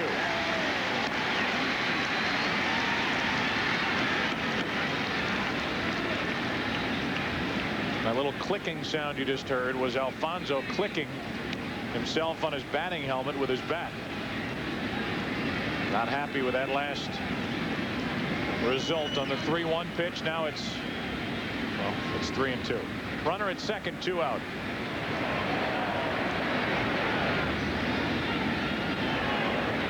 Ibar nearly balked. If you break those hands before you step off, it's a balk, and he came awfully close. And again, needless with 2 out, and now 2 strikes on the hitter. Ricky likes it. Why not? He has bothered yet another pitcher.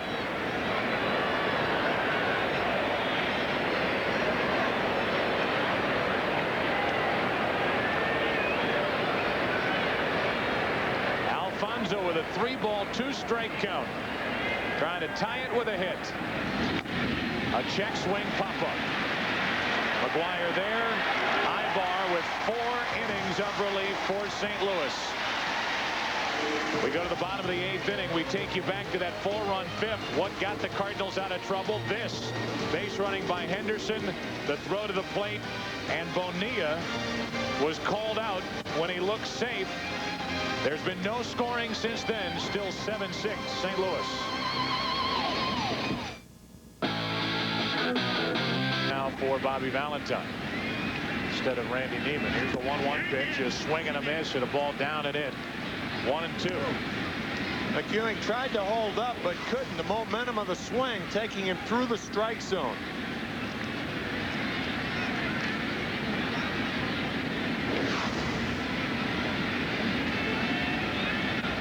Ewing has a triple and a run scored, and he's been retired 3 times in a row since then.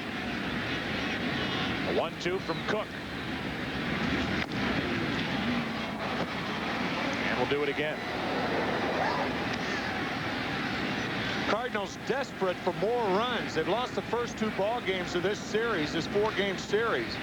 And in the top of the 9th, the meat of the Met order with Olerud, Piazza, and Ventura due up.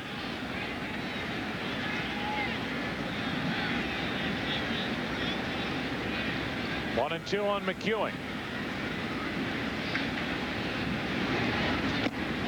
Ooh, just missed. 2-2.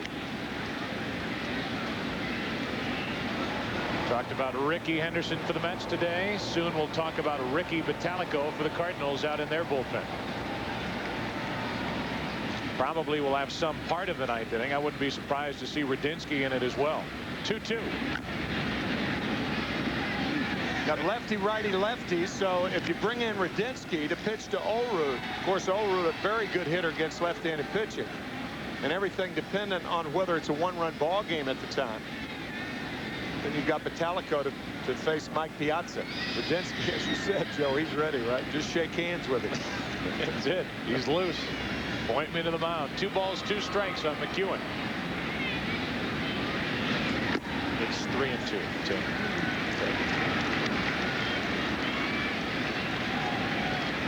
Cook came on last inning. Castillo robbed of a hit on a diving stop by Ventura. Back-to-back strikeouts of Polanco and Ibar.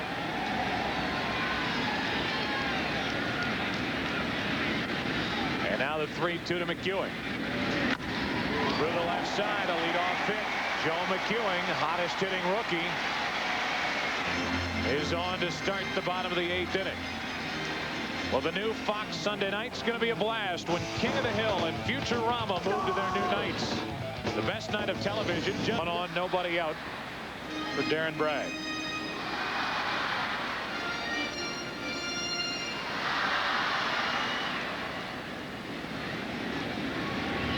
Got a shot of Dave Wallace on the phone to the Mets bullpen.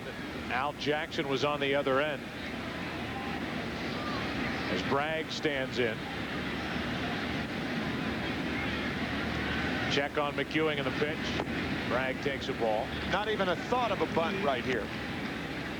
When Wallace called down to the bullpen, it wasn't to get somebody ready right now, but in case you're wondering the role of a bullpen coach, Al Jackson was told what the strategy will be, and if this happens, make sure to tell this guy he's going in. If this happens, get another guy ready.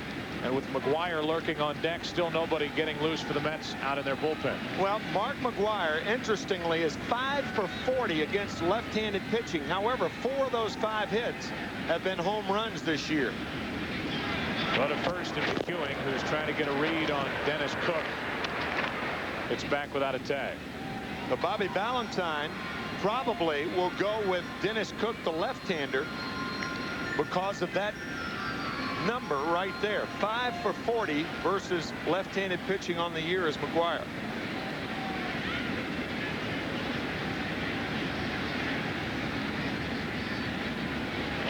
Throw to first. And McEwen looks back at the first base umpire at Rapuano and says, hey, he stepped toward the plate. Looked like a balk. It did.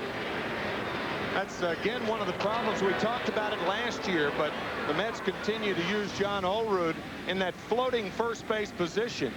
Goes toward the hole, back to the bag, and we talked about it last week. That is very close to a balk by Dennis Cook. Very distracting to a left-handed pitcher. Bragg takes ball 2 up and in. We've talked a couple of times already about taking a pitcher's attention away from the plate. Well, while you're bothering that runner over at first base by playing Olrud in between the runner and the bag, and he's going back and staying put and what have you, it's got to bother the pitcher to some degree. Particularly a left-handed pitcher who's looking right at the first baseman. The Mets work on this ad nauseum in spring training.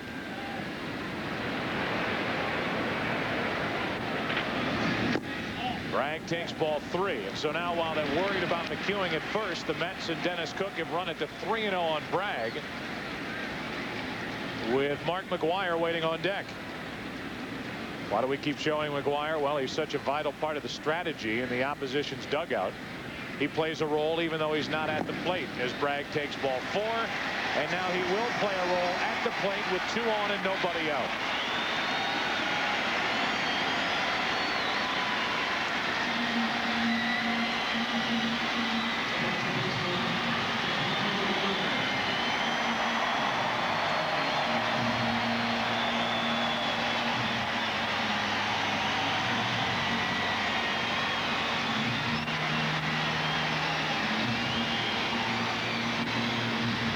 like to welcome those of you watching the Philadelphia Phillies and the Los Angeles Dodgers. Mark McGwire is up with 2 on and nobody out.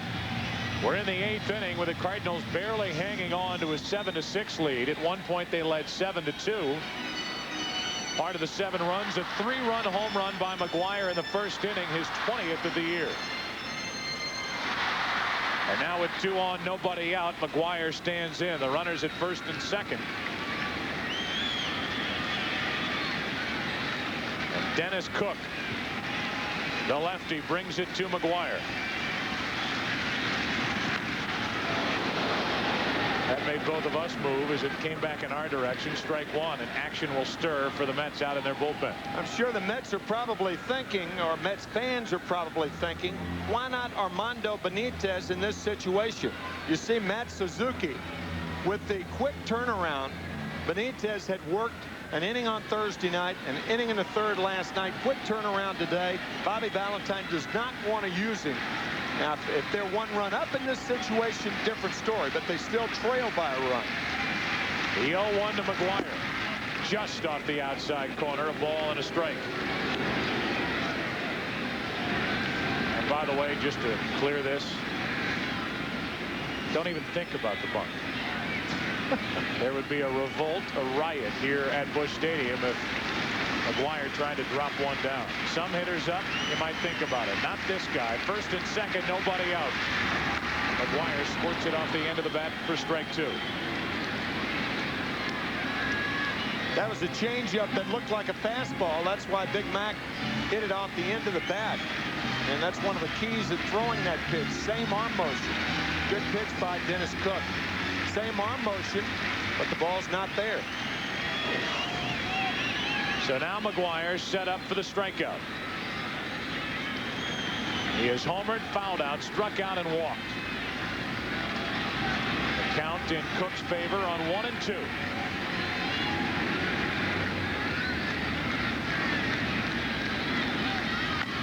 Popped up.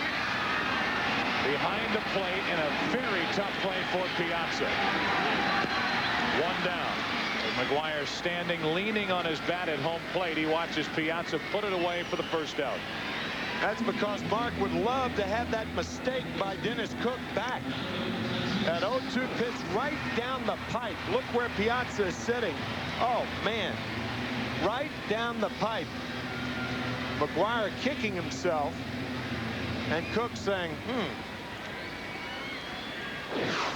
I'm glad that's what happened to that pitch instead of what should have. So now it's 2 on, 1 out for Fernando Tatis, who is hitless today. He has drawn a walk. He leads this Cardinal team and is 5th in the National League at the start of the day with 53 RBIs.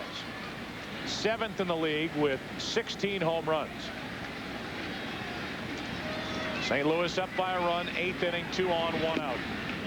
And a ball from Cook.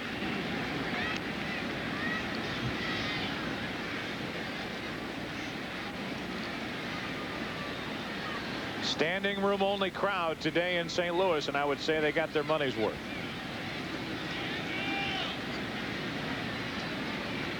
Total of 13 runs, 19 hits. 2-0 now on Tatis.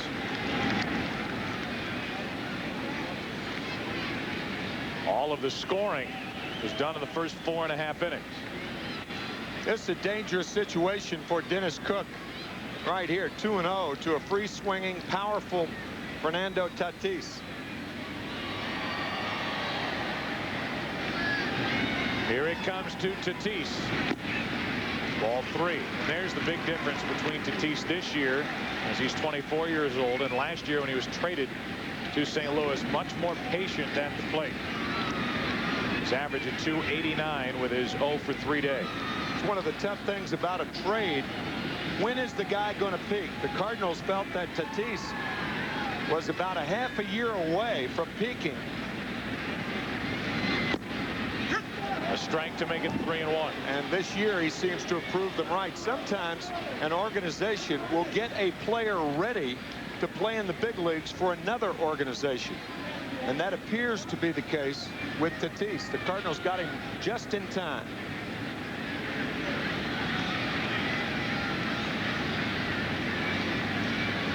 3 balls and a strike. Tatis fouls it away. 3-2. Think of the young Latin American players that the Texas Rangers have come up with. Not only Gonzalez, Ivan Rodriguez, Fernando Tatis, and Ruben Mateo, who has come up. And he has put together another big, powerful season at AAA in a short while, and he's now in the big league. Yeah.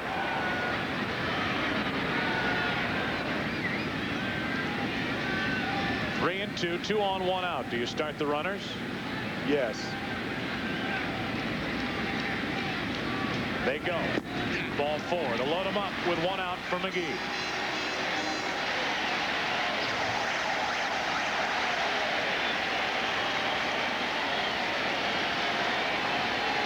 Well, as we talk about Fernando Tatis and him maturing in the big leagues, the first major leaguer ever to hit 2 grand slams in the same inning. April 23rd at Dodger Stadium off the Dodgers Chan Ho Park. That's the first one. The next one crushed into left center field. 2 grand slams in 1 inning. Off the same pitcher. That's the part of the record that might never change. That little qualifier. That's true. That's true. To do it against the same pitcher in the same inning. Hard to imagine. Now McGee with the bases loaded, 1 out. 1 out of 3 today with an RBI double and a sac fly. And he grounds a double play ball to short. That's what the Mets needed. That's what the Mets get. 6-4-3. And it's a 1-run game going into the 9th inning. Cardinals miss a chance to get a little breathing room. They lead by 1.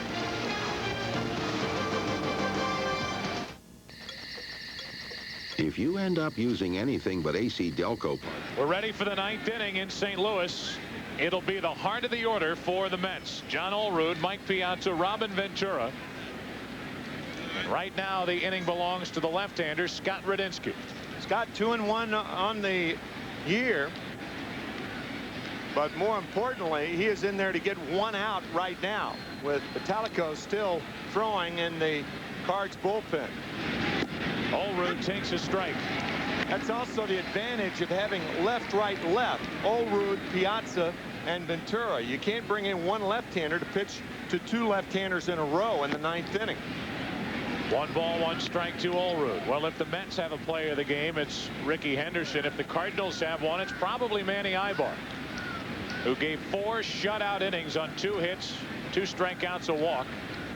And this is his game if the Cardinals can hang on. 2 balls and a strike to Olerud as Radinsky falls behind.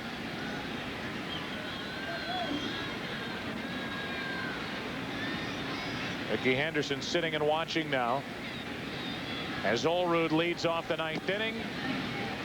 Took a ball, 3-1.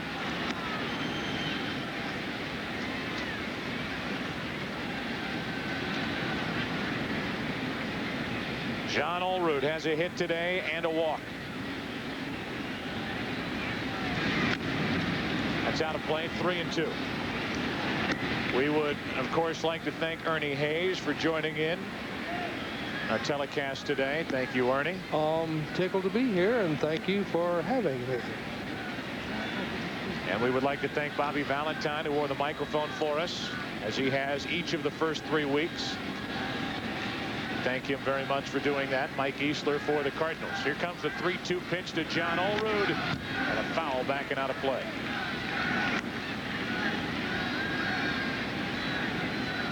Crowd is deadly quiet, wondering if this Cardinal team is going to disappoint them again. At one point leading 7-2. It's been 7-6 since the 5th inning. And see how deep the outfielders are. Back near the warning track with a 3-ball, 2-strike count on Olerud. I think perhaps too deep. Olerud grounds to McEwen. The leadoff man for the Mets is gone. Radinsky hung in there, battled, fell behind 3-1, and got Olerud for the first out. I was talking to Mr. Fix-It, George Kissel of the St. Louis Cardinals, about this last night. It looks like Tony La Russa may make a change. We'll see. The left-handed swinging Ventura is on deck.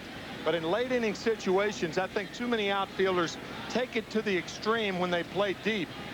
It's going to be a double switch by Tony La Russa. So Radinsky did his job. And Vitalico will be in to face Mike Piazza. Piazza is already homered. He'll represent the tying run when we come back.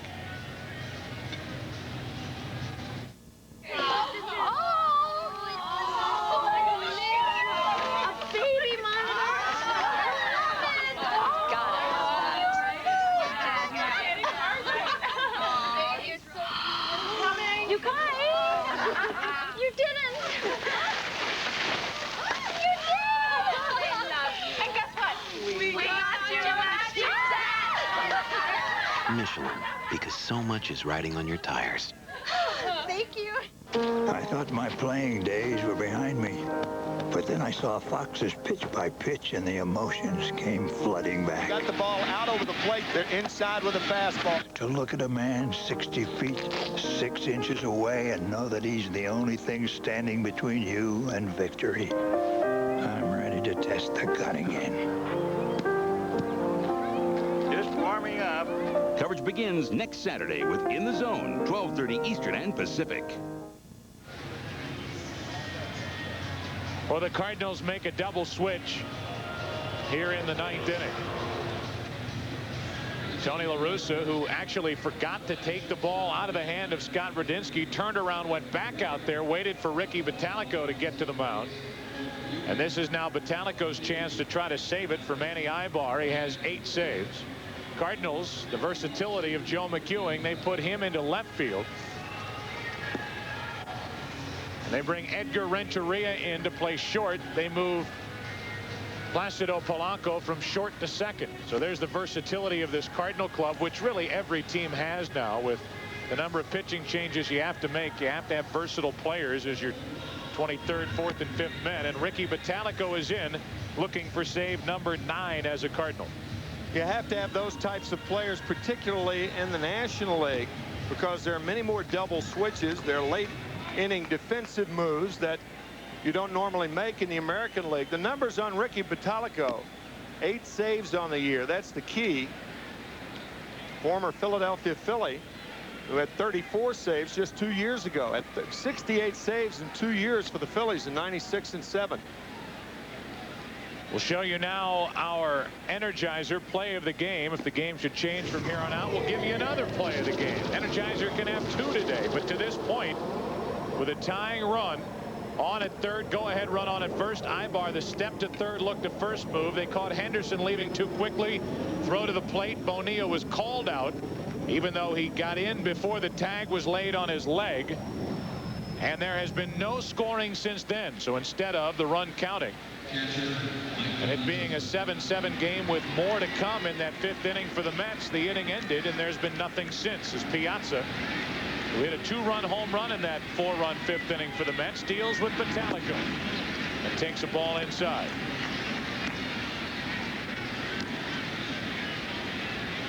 A home run threat here to be sure in Piazza, and another one on deck in Ventura.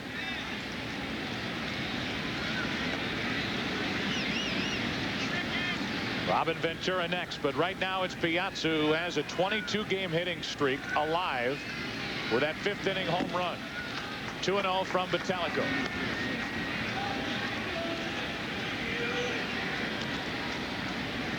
This crowd has thinned a bit as we've gone along, but quite a few remain. Try to witness the 26th and 7th outs on the part of the Mets here in the 9th inning. They trail by only a run. Piazza pops it up into left. That's playable for McEwing. Just into the outfield. Deals with his son and puts it away. 2 down. Piazza didn't miss that by much. We saw Mark McGwire miss that 0-2 fastball from Dennis Cook. And now a ball right down the pipe in a hitter's fastball situation. And Piazza flies out to McEwing. And a deep sigh of relief from Ricky Vitalico. A 2-0 groove pitch. Man. And a swing from the heels for the 2nd out, and now Ventura. A breaking ball is over, but low, ball 1.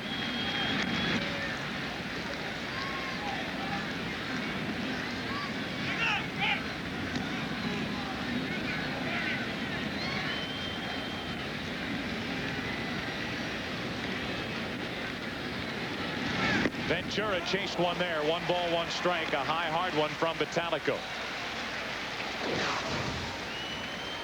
Pitch out of the strike zone as Robin tries to tie it up. Ventura's hit 1 home run in this series, a 2-run shot 2 nights ago. Deals with Vitalico and is over the top of a breaking ball for strike 2. Vitalico has a nasty curveball which he comes right over the top with.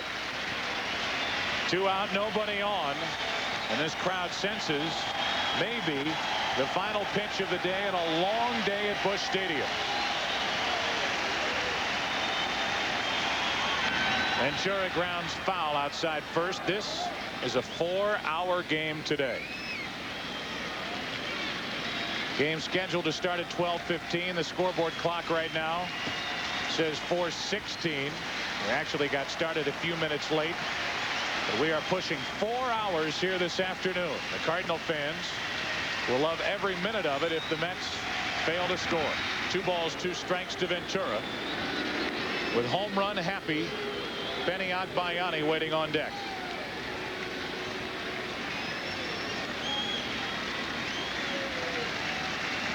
Ventura with a count of 2 balls, 2 strikes.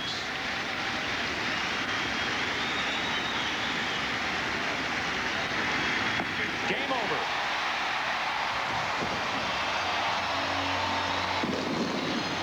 Great relief work today by St. Louis. Manny Ibar, 4 shutout innings and a combination of Radinsky and Vitalico closed down the Mets in the 9th. That'll do it from Busch Stadium. There's your final score, 7-6. The Cardinals win it. And we say so long from St. Louis. For Tim McCarver, I'm Joe Buck. Keith Olbermann and Steve Lyons will be along in the Fox Television Center with some final thoughts after this brief message. But for now, with Father's Day tomorrow, our send-off from St. Louis. Big day for Rickey Henderson. Big day for the Cardinals. 7 runs on 10 hits, and they get their first win in this series. Dad, take us away. Hi there, Jack Buck. You know, every day should be Father's Day. You've heard that before. It's not very difficult to